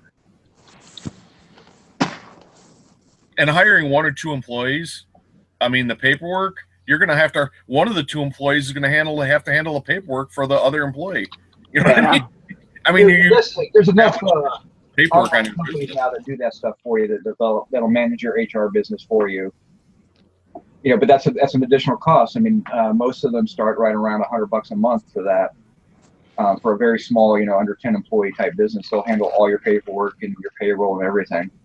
You almost need to be stepping off to where you're going to hire like 2 or 3 people, starting off. Hiring one person, it's for the cost for our business, I think it's virtually impossible. Mm-hmm. I mean, to make it work. financially. Right. Yeah, the problem is people don't they think you can 1099 somebody because you're not setting hours for them. But you are. You're setting in hours because you're like, well, I'm giving you this much work, you need to get it done, and there's an hour set. I mean, it's just there's just too many people think you can shortcut your way into doing this, and you just can't. It takes I mean, you need to be bringing in a lot of money to have an employee. Yeah. Mm-hmm. I think Dusty was one. I mean, I don't know if Dusty came up with it, but I heard Dusty talking about it. It was, if you want to scale up your business, you almost have to move up to higher priced items, versus trying to, I'm going to sell, tens of thousands of these little widgets. You need to move up to expensive widgets so your per unit, your per unit profit increases. That's about, in this, what we're doing, that's almost, or I would say probably the best way to increase your, I mean, if you're doing $20,000 a month, you're netting out maybe 10 or 11,000 after everything. You can do that by yourself, but maybe that's when you start thinking about getting an employee. But if you're doing 20,000 a month, depends on what your average price point is. But if you're doing 20,000 a month, you're pushing yourself probably to the brink. Yeah, that's what I'm saying. You're probably right at that edge. You're netting 11 or 12,000. You're right at that edge where you need to think about getting another employee, but. I'd almost rather hire two than just hire one. Yeah. You almost have to make it make sense. It's not, this business is really, really, really tough to scale. And I see, you always see people kind of go one direction or the other. Either they get off into bigger, better stuff, and then they realize that, I'll admit, we're kind of at a point where we're kind of capped. I mean, I feel like we've hit kind of, we could restructure things within our business with Tristan and I a little bit, and probably make a little more, but I'm okay with my income where it's at. I mean, would I always like more? Yeah, absolutely. But really the next step would be to hire an employee, and I have no desire to do that. I have no desire to lose my independence because somebody else depends on me, Yeah. And that's just me.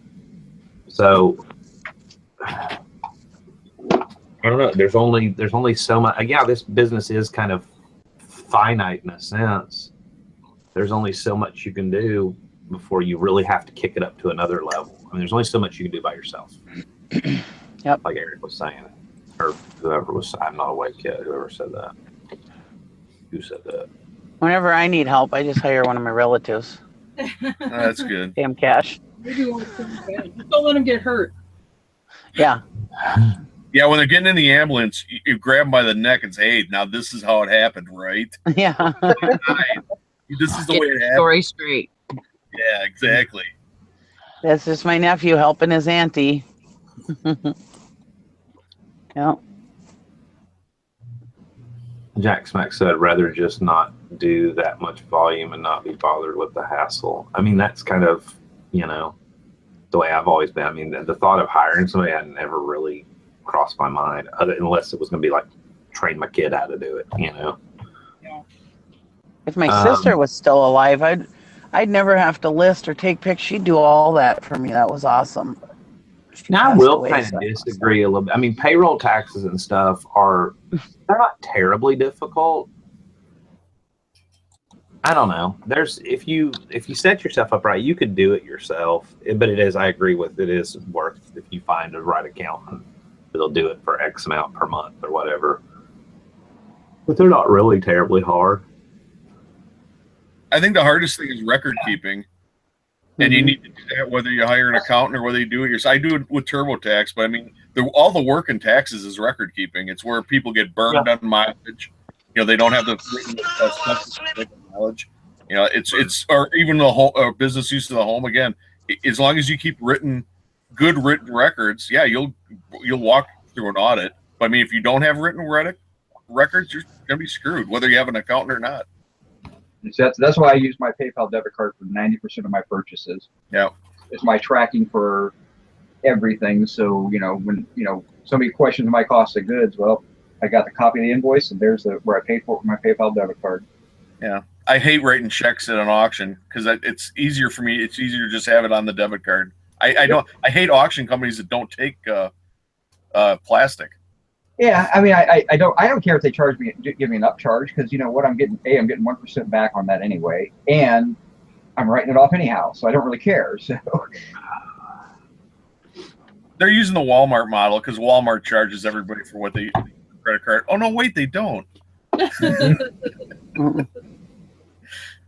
Oops. it's really sad that they're so afraid of eating that 2.9% plus 30 cents, whatever the charge is for credit cards, that they don't understand that if you take a credit card, your cost of your average sale will go up.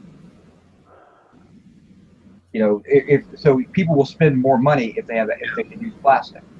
Yeah. They're not afraid to bid a little higher because you take that credit card. Yeah, it's like having a shopping cart in your store. It's like, oh, I don't want to buy shopping carts; they're too expensive. Yeah, well, that investment is people are going to buy more if they don't have to carry it in their two arms. Exactly. Yeah. Shopping cart's worth about $80 per load.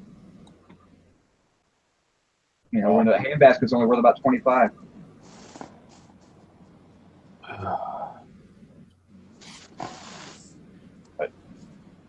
Yeah, and a lot of auction companies have that surcharge. It's dumb. But like I said, I don't care about that. I said, I hate when they have the 10% buyer's fee on them. Yeah, I guess the 10% buyer's fee is tougher. Yeah. I don't mind. You look like nothing. 10's pretty standard. I'm okay with that. They're making money on me. They're making money off the commission. That's fine. I have no problem with that. What I hate is when they get these exorbitant 20 and 22% ones. I won't buy from an auction house if it's more than 10. It gets hard to keep track. It keeps when you're bidding and stuff. It gets hard to keep track of what you're spending. Yeah, for me, 10%, I just add 10% to everything. So if it's $100, I spend 110. That's an easy one. But when I had one that was, he switched over to proxy bid and was charging 21%. And I'm like, I am not going to go. Not gonna spend 21%. And then he came, when I talked to him about it, he's like, well, if you don't pay for it on proxy bid and you come here, I'll only charge you 10. I'm like, okay, I can work with that. But because proxy bid was charging him so much money to sell on their platform, I'm like, well, then you're making a mistake by selling there. 20%. That's a lot of money. That adds up quick. Yeah. I mean, you spend $1,000. You spend $1,200 if you spend $1,000. I mean, and then fees on top of it. I mean, it was ridiculous. Especially if you don't have a taxing. I don't have an in-state taxing for writing off my sales tax.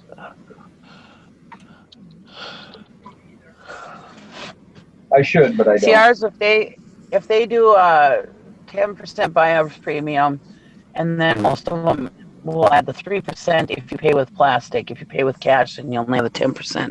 But most of the auctions, the live auctions I go to don't have a buyer's premium. So when I do go to an auction that has the buyer's premium, I always forget about it, and I'm like, oh shit, I forgot about that. Yeah, ours over here don't have them either, Nikki. Very rare. Yeah. So we go to The online auctions all do, but yeah, I can deal with 10%. I've been paying 10% for years. That doesn't bother me. No, don't do that. You're messing up my. If they start charging more, I'll stop buying from them. and then the one live auction I go to, they'll accept plastic, but they add 3% for they don't have a buyer's premium unless you use plastic, then they add 3% for the plastic. But if you pay in cash, you don't have that. Yeah, I just don't But want I'm so used to bringing cash, and I always carry the checkbook just in case. I keep checks only for auctions pretty much, and that's pretty much the only time I ever write a check is if I buy more than what I have, and I just use my checkbook. That's fine. 90% of my auction houses won't take a check. No. Well, no, ours are pretty good for that. Yeah, ours are too. It's like the preferred method of payment, which I don't understand. Yeah, it's the other benefit of plastic. They're at little or no risk. With a check, personal check, they're a huge risk. Because I walked into an auction out in the country that I've never been to and bought, not a whole lot, but a couple $100 worth of stuff. They don't know me, and they're like, "Do you take checks?" Yep. Whip out a check, write them a check. I'm like, that's just kind of dumb. That's You don't know me. And I'll be like, "Do you need my driver's license?" They're like, "No, it's good." And I'm like, okay, that was even dumber. But we went to an auction in Florida. They would take your stuff. I mean, like at the auctions we go to, you just grab your stuff as soon as you buy it. You can take it out to your car and then go sit down and bid on more stuff. right. Yeah. But this place, when you bought something, they took it off to a room. They had a cop there. he's watching the people coming in, and he's watching the stuff that's in the room, in the bought room, and then halfway through the auction, they said we're going to switch from smalls to furniture. He says now y'all can pay for the first half of this auction. Yeah, they take like a 45-minute break. You got to pay for that stuff. And they got a person on a thing calling, hey, number 148, you need to pay. Number 148, you need to pay. So you got to pay up on your first half of the auction before you can continue on to the second half. And they don't take checks. I never saw anything like it was cash or plastic. Yeah. I've been to auctions where you bid, you win, they take it off. So I've seen that before, but I've never been one where they want you to pay halfway. That'd be weird.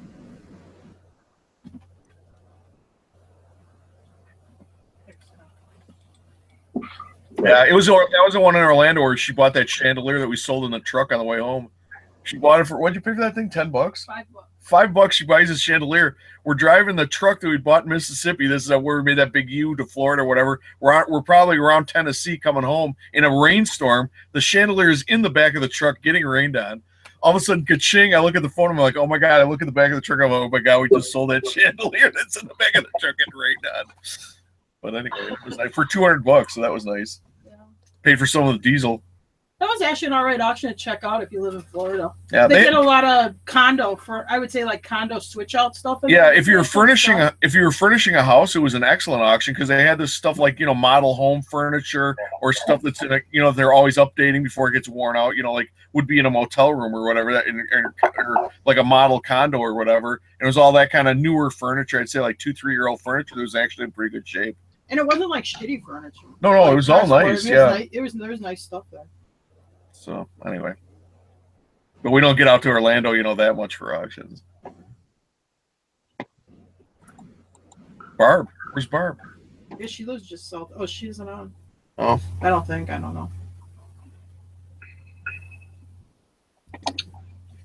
Anyway, Barb, you have to go to those auctions. Easier in the report. Barb, you do? If I had to depend on thrift stores and stuff here, I would never make any money if I didn't go to auctions. Yeah, we have to. Yeah. Bad. I'll go to the thrift store to look for snowmobile clothing mostly. Yeah, I can make money at thrift stores. I make more money at auction than I can make at thrift stores. I just don't want to buy thrift store stuff anymore. Yeah. Thrift stores are, you know, we had a couple while we were down in Florida. I just wanted to see what they're like, and it's like, wow. You know, I forget it's because our business model isn't, you know, really thrift stores either. And it's like, wow. I mean, there's some decent stuff. I picked up a few things, but it was kind of like, God, that would get really old just kind of having to dig through a lot of really, really, really mediocre crap and shirts and stuff like that, you know, just to find those few items. Yeah. And you have to hit them every day if you're going to do the thrift stores because it's going to be, you know, once or twice a month, you really get a home run that gets dropped off there, and you got to be there to pick it up, you know. Yeah. So you got to hit those like when we drop our kid off for school, every morning we'd hit them on the way home, and once in a while we would get something. We found the buku jacket. Yeah, the buku jacket, but we're in and out. I mean, we go through the thing, and we don't waste a lot of time there because 99% of the time when you go in there, you're not going to pick up anything good. Because you have to hurry and get home to milk the horses. They're calling because they're full of milk and they need to be doctor that leg baby up. Yeah. Oh God. Yeah, for me, the thrift store. If I go to the thrift store, I'm looking for a pair of shorts for my son or something like that. I'll go in there and I'll try to make, find something there to sell to pay for the trip. But yeah, I don't. Yeah. Much rather buy from most of our clothes comes from thrift stores. There's nothing wrong with thrift stores. Well, the thing is we get such good deals at auctions.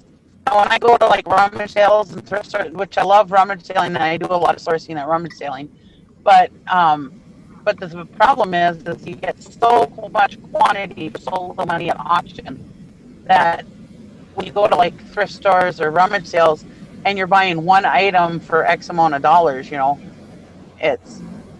You're thinking, oh, geez, I could be buying all this stuff at an auction. I do better at yard sales than I do at thrift stores. Thrift stores are just they're looking up more and more stuff. They're not stupid. They have their employees or their volunteers or whatever checking stuff in the back, and thrift stores that have staff. When I say thrift stores, I use that term loosely. I mean, there's still good mom and pop junk stores, stuff like that, but your average chain thrift store that has enough staff to kind of inspect things when they come in and stuff, they're looking stuff up. I mean, the majority of them are. If you find one that isn't, milk it for all it's worth. Keep going there, do whatever you can. But I do better at yard sales. Even the volunteer ones are looking stuff up. I went in the thrift store today, and their sweatshirts are $2 a piece, but they had a pair of Under Armour sweatshirts, so they're like $12 a piece. Yeah. And we had this one that's in a town near us. It's called the Church in the Nativity or whatever. It was in an old grocery store, and it was kind of a rundown thrift store or whatever. But yeah, they didn't look. Everything was one price. Like shirts are $1.50 no matter what they are. Jackets are set price, whatever. But now you go in there, they got this glass cabinet up in front where they're putting stuff in there, like they had an old, probably a 10-year-old Garmin they got on the counter for $20. Dream on, that's not going to happen. But okay, somebody there thinks it's valuable. So yeah, they're pricing, and we wind up walking out of there with nothing though. We did get the chess clock though. We paid up. Oh yeah, we paid $25 for one of those chess clocks where the one person clicks it, then the other person moves. I think I got 135 or 130. Yeah, I paid $20 for it, and we sold it for like 130. Awesome. But in the old days, that thrift store, you would have seen that. Of course, it probably wouldn't have been there, but you would have seen it on a shelf in electronics for $3 because they wouldn't have known what it was or looked it up. But they're getting smarter, yeah. Well, they're getting smarter. Yeah. And then we certainly didn't help with YouTubers out there talking about how great the sourcing at thrift stores and how much money you're making off of them. I mean, we shoot ourselves in our own feet. But that's kind of why I don't like going there to buy every day. The occasional break, it's fine, but little auctions, that's the best place. Yeah, you get quantity, but you can't sell everything you buy at an auction if you buy in big lots. You gotta pick the best stuff and get rid of the other. Donate it back to the thrift store. The stuff that you don't want to have. Garbage can, and it goes. The more and more this business becomes more popular, and I think we've all seen it, over the last 3 or 4 years or whatever, at least specifically last 3 or 4 years, especially with, YouTube and Facebook's reselling groups and all that. I think it's just, there's more and more people doing it. Of course, every day there's people quitting reselling, going back. So I think it's overall probably become more popular of a whatever I'm trying to say. But at the end of the day, you just kind of have to. I think I see too many people that try to just, I'm going to hit yard sales and I'm going to hit the same old thrift stores, and then they never really branch out. You know what I mean? They never go just get in their freaking car and drive out in the middle. Like, I don't know where that highway goes. I'm going to go down that highway and go find some junk stores. Go talk to somebody at a gas station and see if they have a garage full of stuff they want to sell, or this seems like they just don't branch out, and they're in that kind of same rut, and then they never grow. Yeah. Or I'd be scared to go to an auction. That's understandable. I mean, I still get butterflies in my stomach at an auction after 20 years of doing it, but go and just watch one. And just watch one. It's like I always said, people talk about storage units or whatever. Go to a storage unit. You don't have to buy anything. Nobody's going to raise your hand. Only you can raise your hand. Go and just watch. And then once you realize, hey, they just paid $50 for that unit full of bags or whatever, go up and look at it and be like, would I have paid that? Do I think I could have made any money? Hell, stick around for the guy that bought it. Make friends with him. Find out what was in it. Say, hey, I'm just kind of curious, you want some help loading? I'm just kind of curious what kind of stuff comes in these units, or what you have, or just ask questions. Make friends with people, Well, hey, Dustin. When somebody comes up to me after I buy a storage unit and say, "Can I look in there?" The door goes down, the lock goes on, and I just look at the face.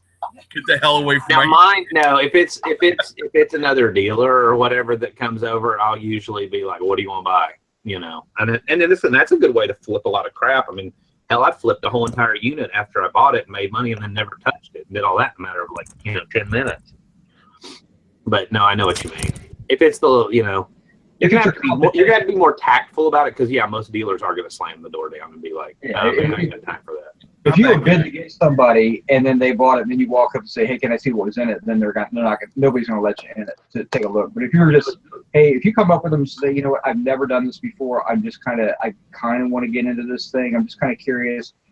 Do you mind if I watch just load it up? I'm just curious. And if the guy says, no, I don't do that, that's fine. You can move on. But I guess I should have prefaced that with, mingling during the auction. Get there 30 minutes early. I'm going to tell you what, a storage unit auction is full of nothing but old men standing around drinking coffee and smoking cigarettes. Yeah, we don't talk to you. And you don't have to be a cigarette smoker or coffee drinker, but just stand and listen. Yeah. Stand and listen. Sometimes you'll find out they have shops. You can find out where their shops are, Yeah. Oh yeah. But like I said, go to your regular auction. If you've never been, you got to go. Just look on Auction Zip, look in your local paper, find out where the next auction is, and just go.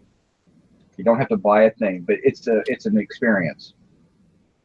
And just keep track and see what people are paying for. I used to go to this one. There was a big, huge sportsman gun auction up in Gettysburg, Pennsylvania. And I would go up there and I would buy maybe one thing out of the whole auction, but they would catalog everything, so I would just keep track of how much stuff was being paid for what items. And so it gave me a really good feel for how much stuff was actually really worth. Eric, you brought up a good point on the popularity. Or that people are the thrift store. They know, they hear about that. That you're selling the stuff and making a profit. We had a local flea market, and I knew the guy who was the town chairman. They were doing it on town property. It was a fire department doing it. Well, they went around and they asked everybody, "Hey, what are you selling?" And I think this is a big problem in our business. People puff what they're actually making because they want to look better. Nobody wants to look like a schlup. And they're afraid they're making less than the other guy, so they're going to lie about what they made. Well, they went around and took a survey of all these sellers. Oh yeah, I have $800 days, $1,500 days. Now we know these people are only doing $200-$300.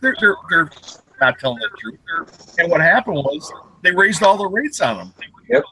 And I think that's part of what happens with the thrift stores. They see these people on videos saying, "Oh yeah, I'm making this. I got a golfing door car and all this stuff." And the thrift store people are like, "Hey, look at that. They're making this money on our backs. Let's raise our prices." And I think that's part of what's hurting us on that on those small shops or whatever, jacking the prices up on resellers because people are inflating what we make.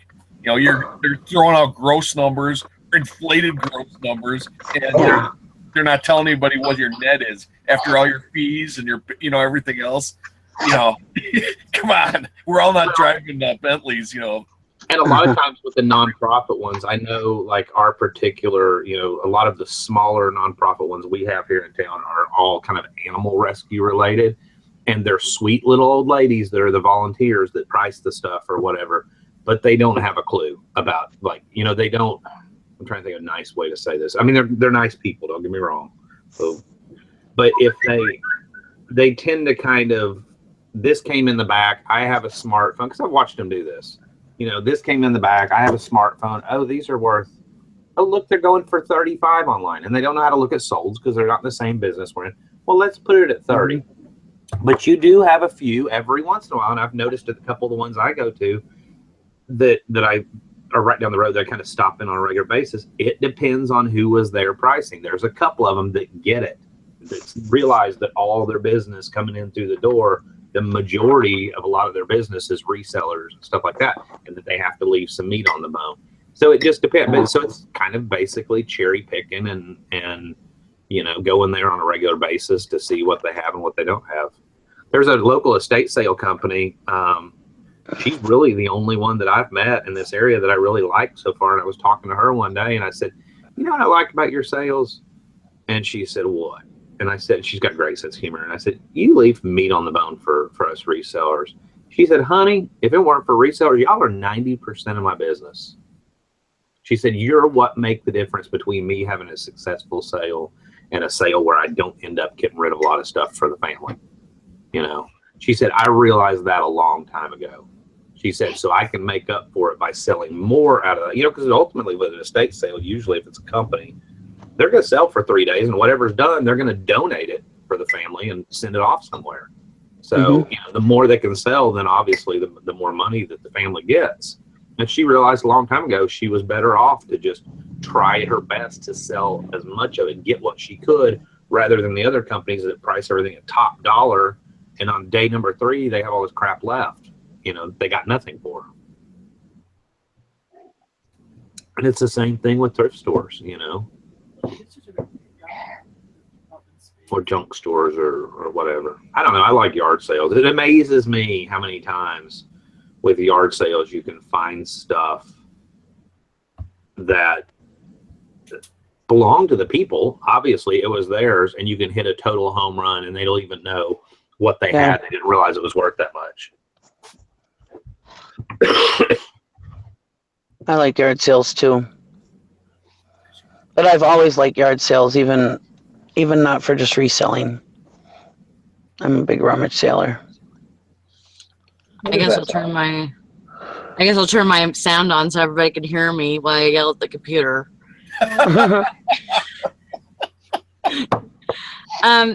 These are wick cutters for candles. Seen them before. I didn't know what they were, so I figured I'd let everybody else see them. They say Wickman on them. They're pewter. I thought it was a lady doctor instrument. That's a circumcision tool for a donkey. Yeah. It is not. I would know what that looked like. Oh, well, Tara's got a little pearl of wisdom here. Come on, Tara, tell everyone what you told me. Donkeys don't have foreskins. Donkeys don't have foreskins. No, I didn't know that. How the hell Tara would know that? I don't know. I see Tara spent some time down in Mexico. Wow. So are they? Well, Like, they're just bare. Well, this one time in a bar party. All right, here's a question for you. I have a car up on eBay right now. I received an offer for it, which is a full price offer. But he wants to come and look at the car, but he made the offer. Yeah. So if I accept the offer, then he doesn't want it, then I got to cancel the whole sale. Pain in the ass. Is that you? Yeah, me. Oh, this is not a hypothetical. No, this is a real thing. I'm sitting here looking for I would leave the offer up and just say, you know what, I'm going to leave the offer pending until you come check it out, make sure everything's good. And then to be totally honest, I don't remember what fees are anymore on eBay Motors. Don't you get a couple cars a year for free? Yeah, you get like 4 cars a year for free or something like that. Or minimal fees. I mean, I'm not too worried about it. I think it's $25. I would probably get in touch with him and then say, you know, hey. Which is crazy because I had the same car up on eBay or on Craigslist for $100 less, and the guy's local to me, so. Yeah, a lot of people don't look at Craigslist much anymore. Yeah. How did I end up? Wow. Okay. We got to hear about Sally's wick trimmer.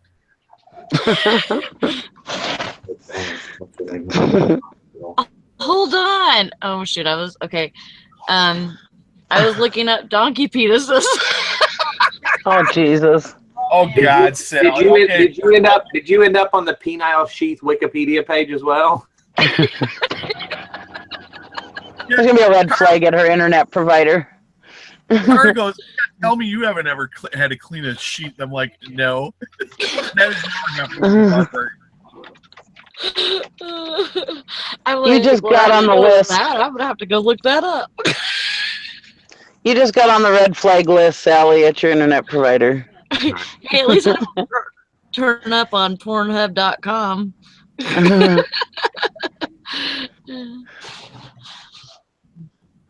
They're like, oh, we're gonna have to watch Sally.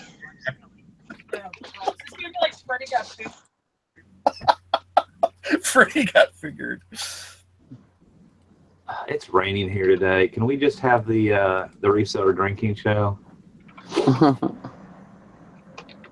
So Jim made it to town. Jim is doing good. I think he gets his internet on today, but he needed some help picking it, or I offered to, because I got a truck and it's sitting there and I wasn't doing anything yesterday. But we went and ran around and did some stuff yesterday that he needed to get, bigger stuff that because it's supposed to rain for the next 3 days here. So I'm glad he got that stuff done.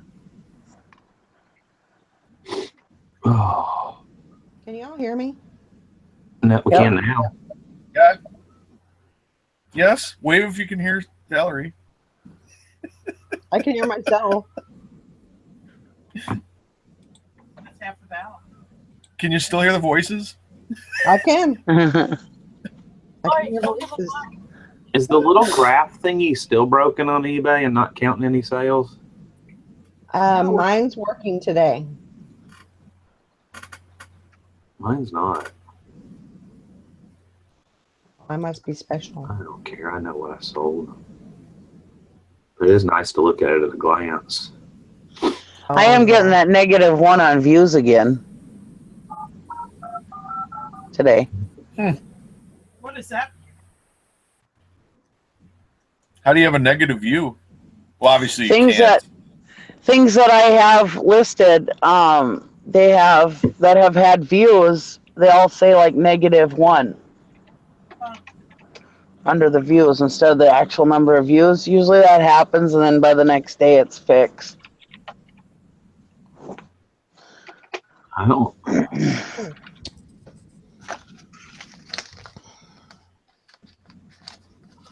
I bought $250 worth of servers yesterday from our courthouse. Like computer servers, like Dell?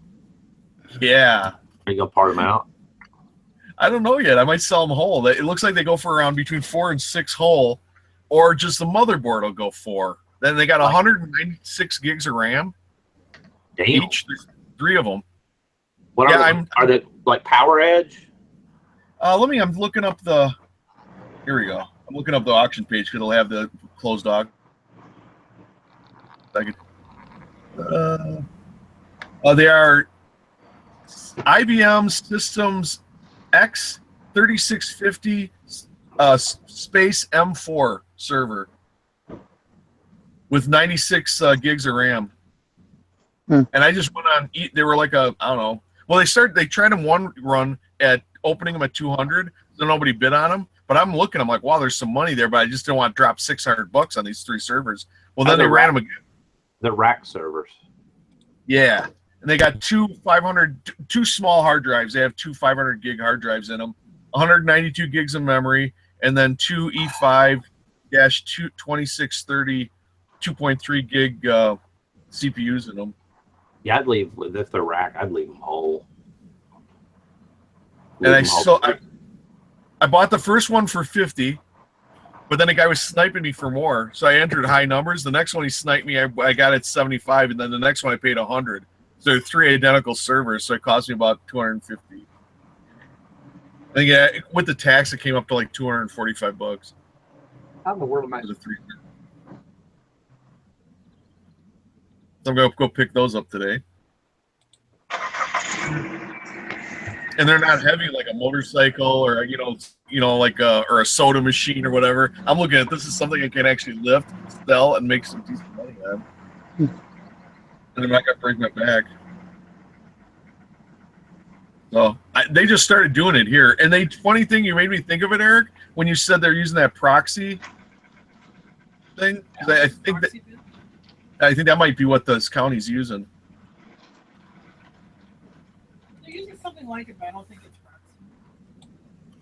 Oh no, you're right. No, it is something it's different. Kind of based on it, but... How do you send somebody your contact information through eBay without them getting all pissy at you? Oh, is that? Oh, do your phone number with no dashes. If you just type the number, they don't recognize it as a phone number. And don't use the word "contact me." Just say we'll get together. Use some other form, but do not use the word "contact me." No shit. Because I did that once, and then from now on, I get a little message at the top says, "Do not do eBay outside of, or do not do transactions outside of eBay," or something. Even with the phone number with no dash, without the dashes. I don't know. I think it might be different. It might be different for real estate and vehicles because they do know that people need to inspect things and look at them ahead of time and stuff. That might be Slightly different. I mean, they monitor our communication. I mean, I guess couldn't they just catch it on that? I mean, I don't understand why they prohibit us from it. It seems I've had people write their number on just send a message, say, please see picture below, and then they write their phone number on a Post-it note and attach it as a JPEG. And it says, call me. I can buy 700 boxes of protective suit and wrist guards. from Gov Deals. Yeah. I like the yellow suits. 700 boxes. Are these hazmat suits used? I don't. It says used. Decontaminated.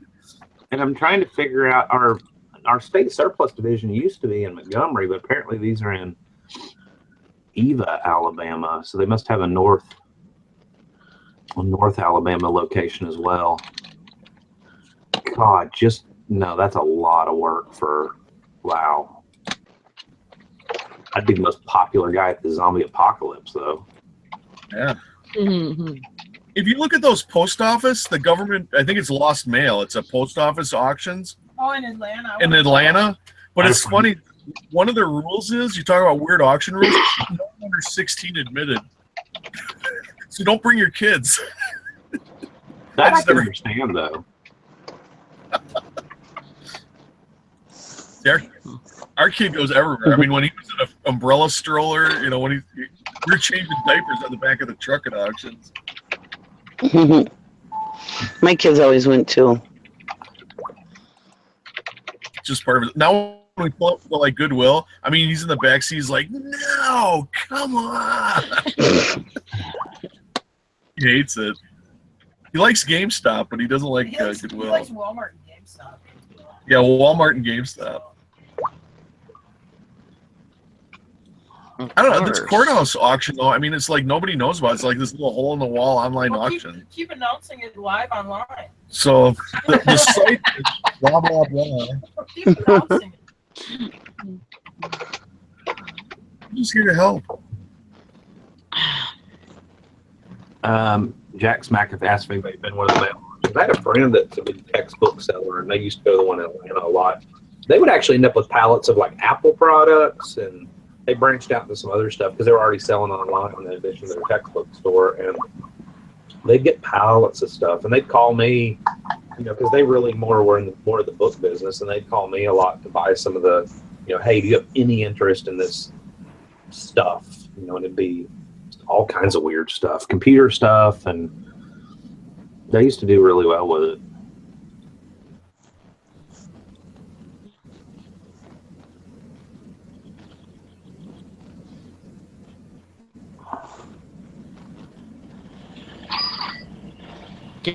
Get it. Get it? No, the only way I could do it was to contact them. It was to accept the offer. What are you selling? My Mazda. Your Miata? Yeah, I blew the motor up in it. Did you really? Well, it blew it. I got a rod knock in it now. I don't know what happened to it, but. Oh. So what happened with Jason? Did you and him hang out, and how did his unit go and all that stuff? He only got half of it back in his truck last night. He's actually on the way out there today to get it. He has 150. And his Subaru Brat that I told him he wouldn't fit it all in? Yeah. 150 pairs of shoes in the boxes that he got out there. And the shoes were in the boxes. Well, about 30 of them were empty boxes. The ones that you could really see from the pictures were kind of all empty, but the rest were actually in those totes was shoe boxes, like 12 shoes in each tote. New or used? He said some are new, some are used. He said, but even the used ones are very lightly used. So what were the records? All rap stuff? That was my guess. Disco, house music, things like that. So I think he'll do well with the records. He said there's 12 totes of records. Is that what was in? What was in the totes with the lids? Shoes,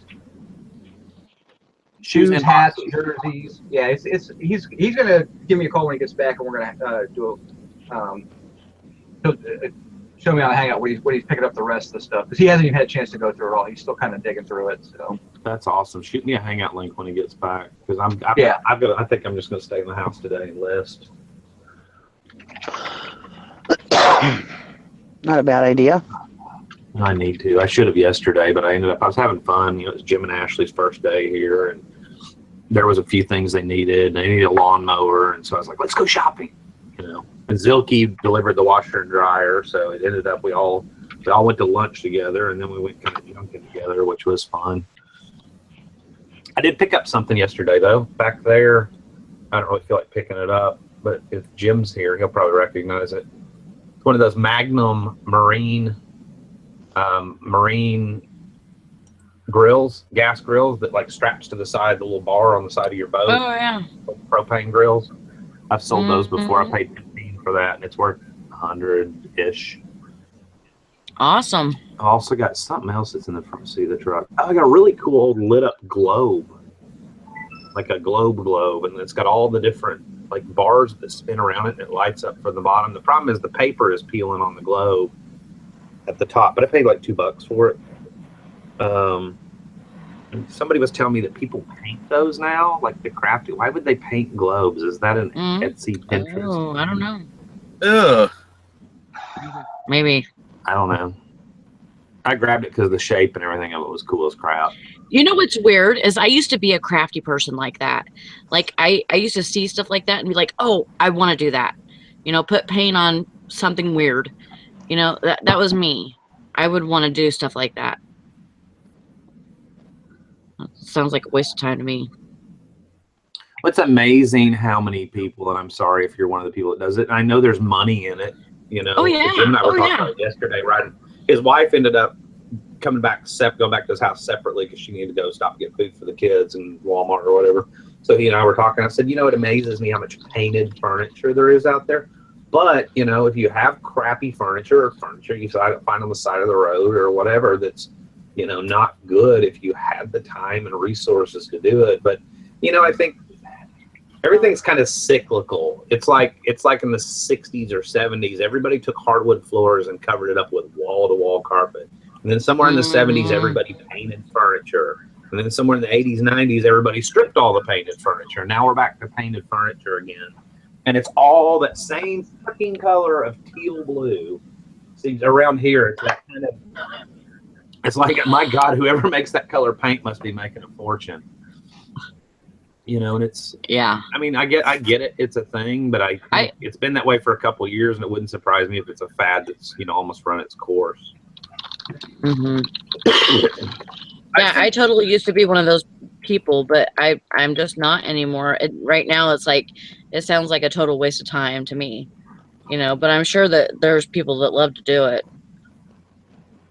I think you have those things go away and come back because I think it's stuff that people remember when they were a kid, and it just reminds them of being young again. It's like, oh yeah, I remember that stuff from when I was growing up, when I was in my 20s. That was so cool.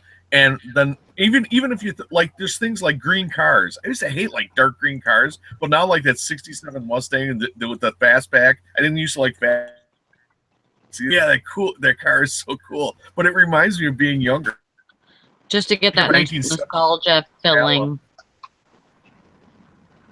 No, it like takes you back.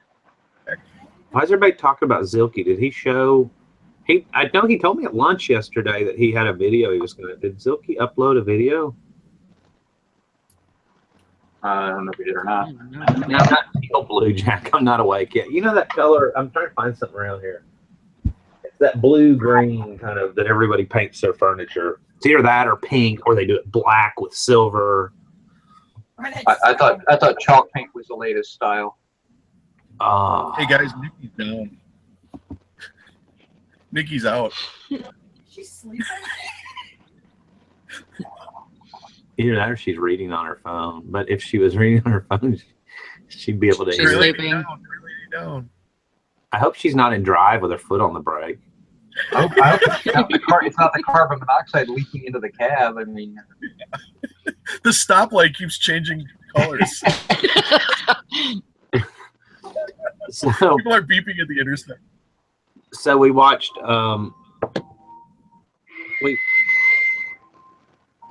We watched a couple good movies yesterday, and I can't remember what they are. So never mind. Just run that one. They must have been really great ones. Now, I can't ever remember names of movies. That's my problem. Hold on. Voodoo.com. My Voodoo. We watched the Belko Experiment. It was pretty good. It was short. It was kind of predictable, but it was pretty good. The entire premise is, and it tells you that, it's not like I'm going to give it away, but a pretty simple premise, actually. Everybody's trapped in an office building being given directions over a loudspeaker to kill each other. And it's a social experiment. And then we watched Black Butterfly with Antonio Banderas and Jonathan, whatever his name is, Myers. Tristan knew who he was, and it was one of those like guys in a cabin in the woods and picks up a hitchhiker and things get sinister from there kind of thing. We kind of had movie night. Like literally, we started about like 5 o'clock and just started watching. And then we started watching A Cure for Wellness, and we both got tired and went to bed. We didn't make it all the way through that one. Hitchhiker is like buying a Volkswagen. Don't do it. It seems like a good idea at the time. Just don't do it. And Tara recommended Mastermind. If you haven't seen that one, it's with the guy from The Hangover with the beard, Zach something, and Zach Anacalopoulos. Yeah, and that crazy one from Saturday Night Live. What the hell is her name? Anyway, it's a good movie. She was in Bridesmaids. It's a good movie. It's called Mastermind. Actually, it is. It's a really good movie. It's by the guy who did Napoleon Dynamite, but it's a really good movie. It's a true story about a Brinks or a Wells Fargo truck heist, and it's hilarious. It's really good.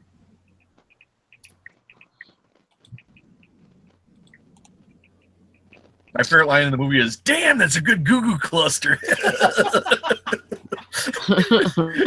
And he has an accent like Dusty's. He has that like. Yeah, it does sound a little bit like Dusty. Yeah. I was informed yesterday by Zilke. Damn, your wife wasn't lying. When you go junking, you get country. And apparently, I do go into a little bit more of a like junker country redneck voice or something. So apparently, it's true. Well, I mean, you don't want, not that I talk very proper, but you don't really go to the flea market and go, okay, how much would you like for this item? You know, you just kind of, you talk like, you know, kind of adapt and adopt, so to speak. But right. Whenever I go in the South, I start donning my fake Southern accent. Fit in. Yeah, I like to sound like that rooster. God. What the hell? The name of that rooster? Foghorn Leghorn. That's always a good accent. Southerners like that when you get that accent. And I don't realize I did. Did she just honk the horn with her head? No. You don't hear that horn? I don't do it on purpose. I don't even realize I do it. You know. Nikki, just wave if you can hear her. Nikki, scratch your head if you need help and you need us to send help. Nikki, butt dial the hangout. She's so tired. Well, it shows you how good your show is. You bored Nikki right into a coma. Well, we're the closest, so we're going to have to drive over to Nikki's location and write on a magic mark.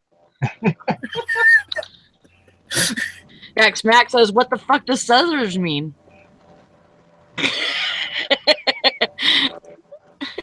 I didn't say Southerners, did I? I don't know. It doesn't matter. That was Tara. He's just fucking around. Now, why don't you call Nikki on her phone? I don't have her phone. Well, Valerie has her phone number. What the fuck does it mean? I'm going to put her on speaker and be like, good morning.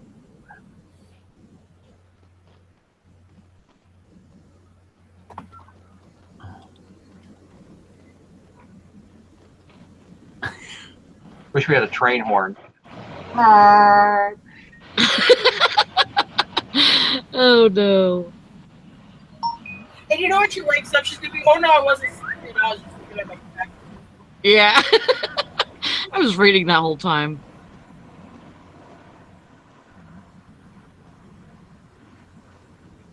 We could leave the show live and everybody leave and we'll switch to a different channel.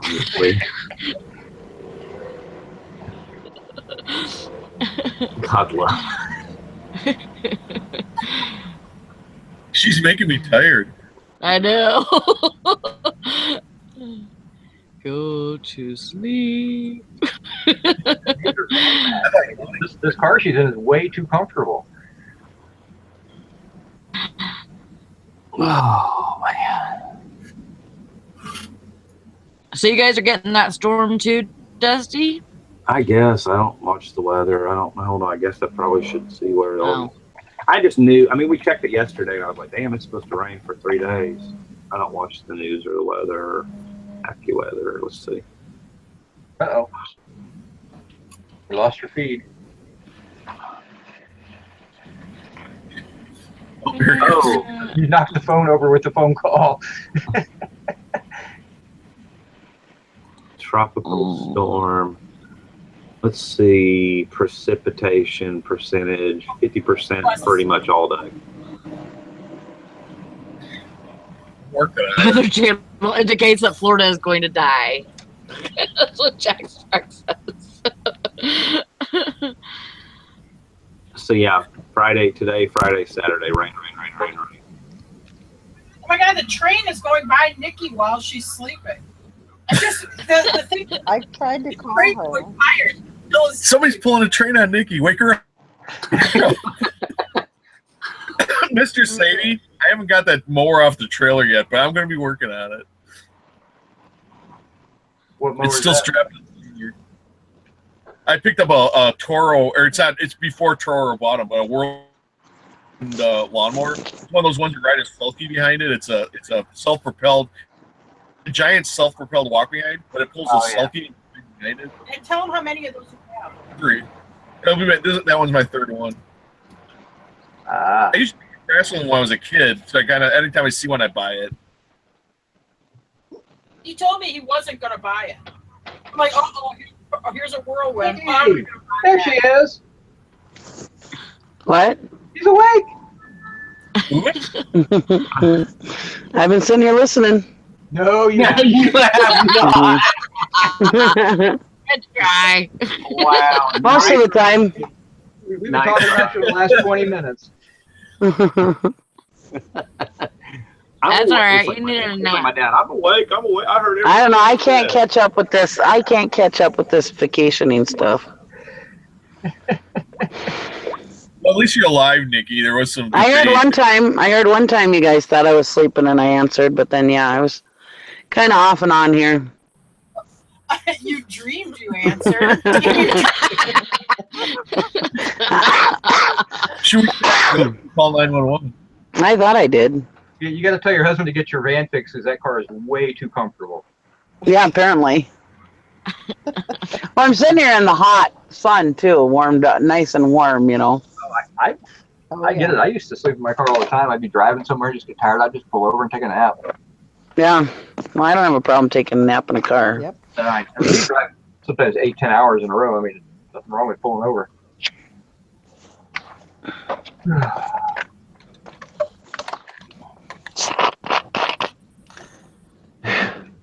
Plus, I'm just wore out from New York. Some call it. That stuff just took it right out of me. Yep. Yeah. Yeah. And then tomorrow, well, we're actually not leaving until Saturday morning now. But now I got to start all over again with that stupid. So that's not going to be as bad, but still going to be crash and burn. Yeah. Yeah. I have 2 cords here.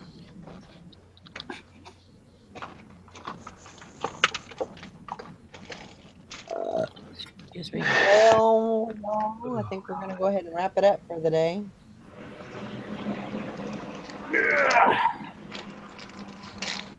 Everybody have a great day, and we'll see you tomorrow. Jack wants to know about Nashville. Did she just hit the button? No, we're still there. Oh, I have no idea. I haven't sat down and talked to anybody, but I mean, if there was going to be a meetup, it would probably be Louisville. something extremely informal and would probably be Nashville or Chattanooga. Tristan doesn't like Chattanooga. I mean, she loves Chattanooga, but she's like, no, we're going to Nashville. So Louisville. Louisville's like, but Are you guys the ones that even said there's like nothing really there. Yeah, but Nashville's too far away. Do something more centrally located. Are Nashville's the not tickets far going to away be from you. It's 175? almost 7 hours from me. What about Kansas? Kansas. Oh, Kansas is a little more centrally located, isn't it? Yep, I'm right in the middle Branson? of everybody. That's in the middle of the country. Let's see, Columbus. We go to whatever. Dolly Parton or Gilly. Mickey Gilly. We could have a meetup at the largest ball of twine there in Kansas. There you go. They have stuff in Kansas. They have where the Dorothy exhibit. They have where Jesse James was, and they have all kinds of stuff in Kansas. Isn't Kansas a place where you step out your front door and look and you can see the back of your own head because it's so flat? No, it's not flat. Kansas is not flat. Everybody thinks that, and it's not. That's what my girlfriend in high school said too.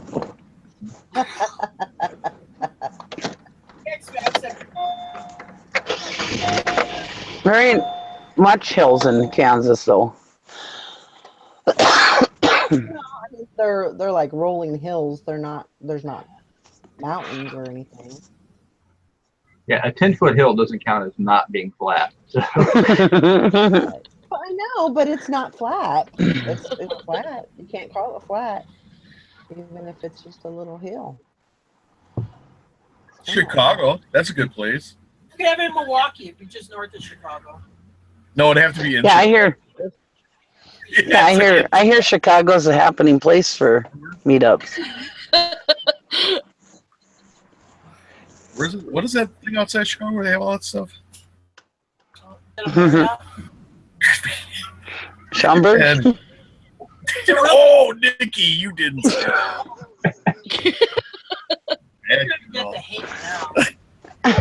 Actually, no, Schaumburg is actually a nice place. That's why I said it.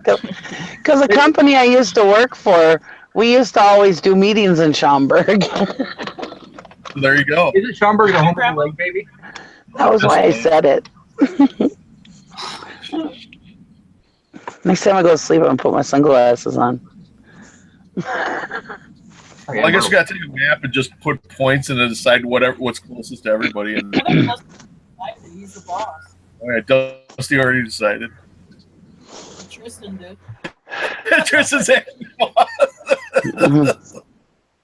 He's the spokesperson. Tristan's the boss. Nashville's a fun town. It's got a lot to do. There's if you're into weigh and pay, there's a weigh and pay there. There's a gazillion junk stores and thrift stores. You've got, the antique archaeology place. You've got a cool downtown that's fun. Oh, yeah, Nashville's great. Yeah, we can get the antique archaeology. Y'all could come to Wisconsin. Me and Tara will take you to an auction. What the hell's there to do in Wisconsin? Pow.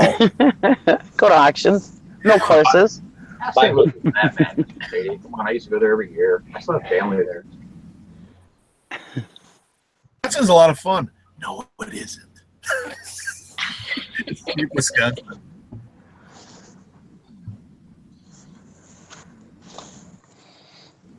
How much are the tickets? Yeah, how much are the tickets, Dustin? Ain't no ticket. That way, there's no expectations. There's no disappointment. It's literally like, hey, here's where a few of us are going. You stay wherever the hell you want. That way, if you don't like your hotel and you picked it on Priceline and you get bed bugs, that's your own problem. Or if you want to stay somewhere nicer, whatever. If you didn't have a good time, that's your own damn fault. That's right. And guess what? It didn't cost you anything. You ain't got nobody to blame but yourself. Wedding style. Oh yeah, you could. Big bar and just a bar. Everybody could bring booze. Just get drunk in a room and eat. Tara's saying you could rent like a VFW hall or something, and just have like a cheesy wedding reception. Like your second marriage. There you wedding. go. Just a cozy. Have a potluck. Everybody bring a dish to pass. Have a big old party up there.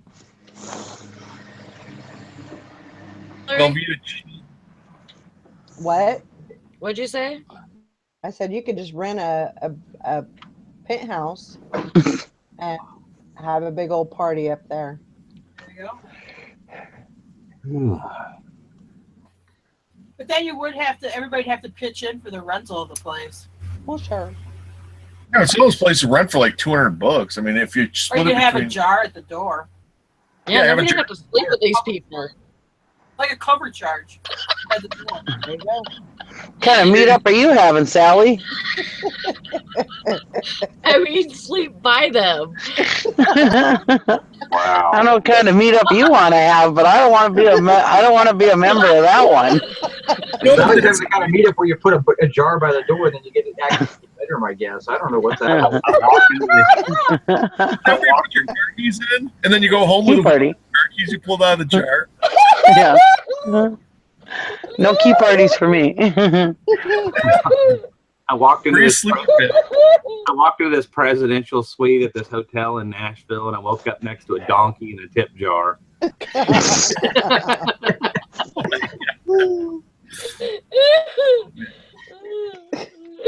Oh God. As usual, this conversation's going I south. think we broke Sally. And I Jim's didn't sitting do there. it. And Jim's sitting there with a gallon jug of like Old Forester or whatever. Old Star Cabin still. cabin still. Cabin still, that's right. You know, you guys used to It's blame classic. me and Jason for this conversation going south.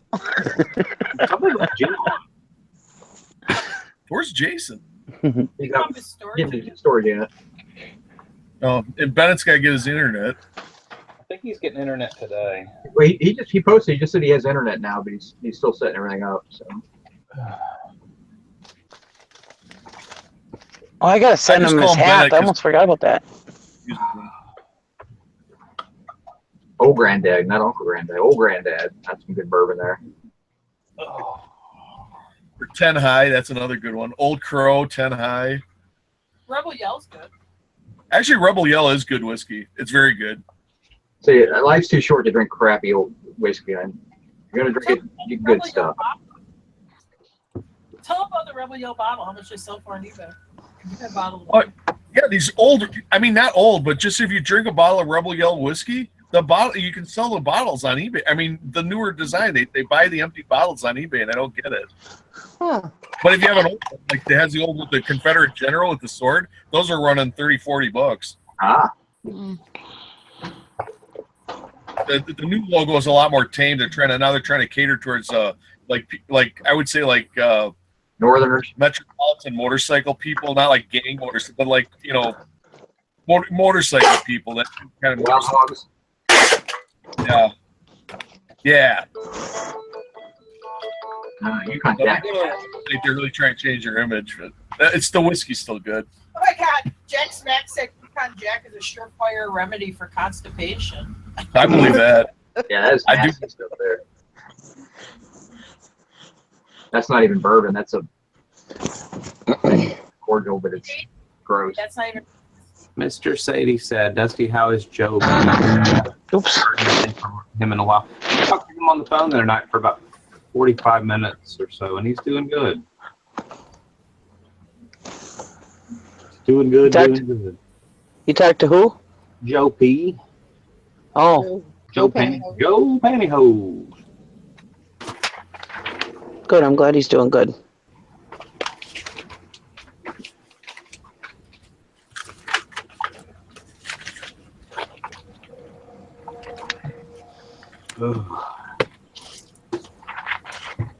Today's one of those days I didn't sell enough to really. I mean, I still have to ship it, but it's like I let my sale go off yesterday for one thing. Yesterday's sales. Yeah, I had to refund a soda machine, and that sucked. It ran, only listed it, and then I went to because I loaded the bag and just slide it into their truck when they come to. And I plugged it in last night, and this morning it ain't working. So, $150 soda machine. I just had to refund it. It cost me more to fix it than the How first big call was cost that? me 100. Big one. It's 80 some inches tall. It's a 7-Up machine, but I mean, when we moved it, I had a dolly. It wasn't a great dolly, but it was a hand cart. You figure it was a pretty deep, a medium capacity hand cart. It folded it. It just, the thing is just so damn heavy. I've got one. I got a Coke machine. It was made in 78 or 79. It is the heaviest Coke machine they ever made. It's 490 pounds. This one would be about that. What would you say, Tara? 490 pounds. Yeah, it's about. I would say this one's about that. I mean, Is it a the bottle? two of us. What's that? Is it a bottle machine? No, it's a can machine. It's a Dixie Narco can machine, but it's got like what 9 selections, 9 different cans, and they're double stacks for the cans. It holds a lot of pop. Yeah, we moved on. And it holds 12 different selections, and I don't know what the hell to do with it. It doesn't cool. That's the problem. So it's not worth as much if it cooled. But I mean, the compressor runs.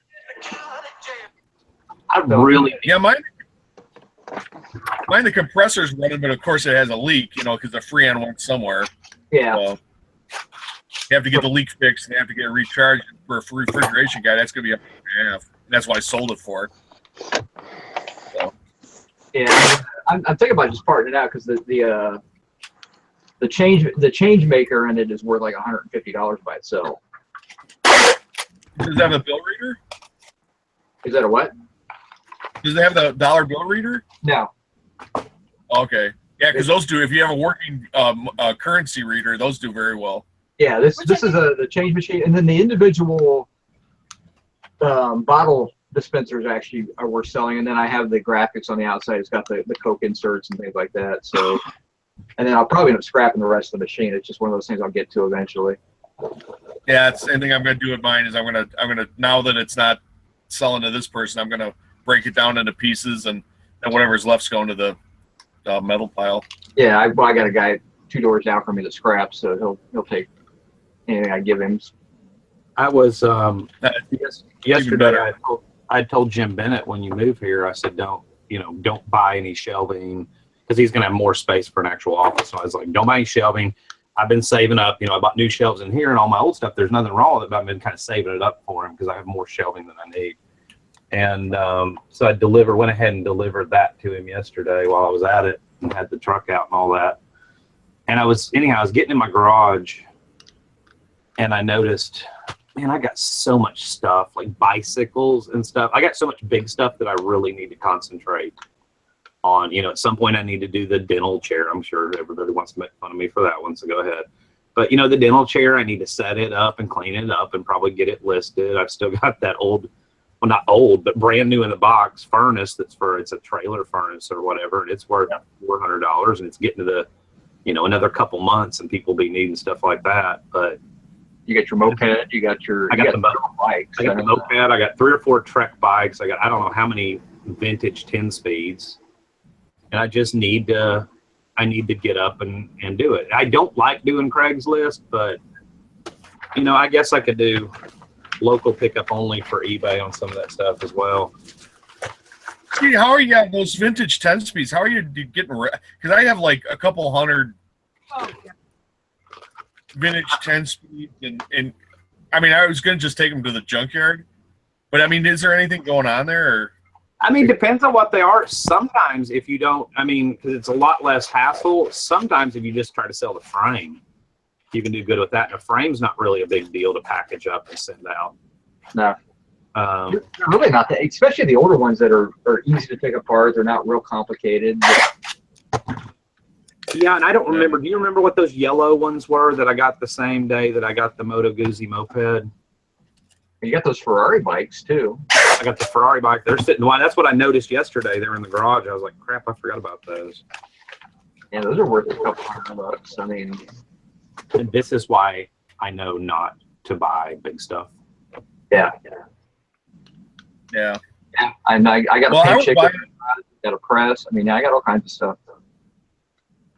I would buy the bikes to ride back to the truck, because when you get to the live auction, you got to park far away.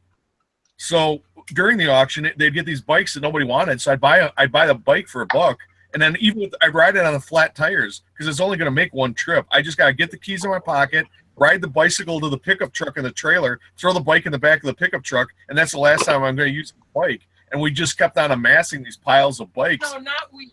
Of me. So that's why I have this accumulation. But a lot of them are like Murray or Huffy, or I'm just going to take them to the junkyard. What you ought to do is you ought to find just get them on Craigslist and just sell them as a bundle. I wonder, do you think that would do something? I think somebody would buy those just even if they're going to buy it for scrap, I mean, if you say I've got 200 bikes, I'm cleaning out a garage, come get them, $50 are all yours. I might do that. Yeah, because I ain't gonna get scrap is so low now. I'm not gonna get that firm in scrap. No, you're not gonna get it for scrap. And then why should you hassle with the loading and all that stuff? Let somebody else come and pick them all up and grab them. And you say you got to take them all. And I bought them for $1, but I was in an auction where people are like nice and they're not buying these 10-year-old bicycles or whatever. So it doesn't mean that not all of them aren't just junk. I mean, some of them actually have pretty decent bikes, but I mean, how many bikes can we ride, and then their resale value just clearance at Walmart for $60. How much are you going to get for an old one with some, if you can buy a new? Not everybody wants a mountain bike, and things like that. And that's primarily what's sold nowadays is mountain bikes and those, they got shock absorbers and they've got all these things. I mean, I don't want to ride one of those, but I like the old 10 speeds with the curly Q handles and the brakes are right there. I mean, that's what I grew up riding. That's what I like to ride. Yeah. I got a folding bike in my garage. So that's worth $300 or $400. So most of our roads aren't yet, so we ride mountain bikes mostly.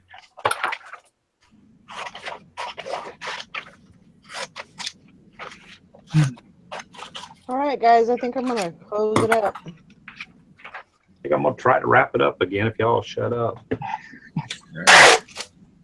1, 2, 3, shut up. Have a great day.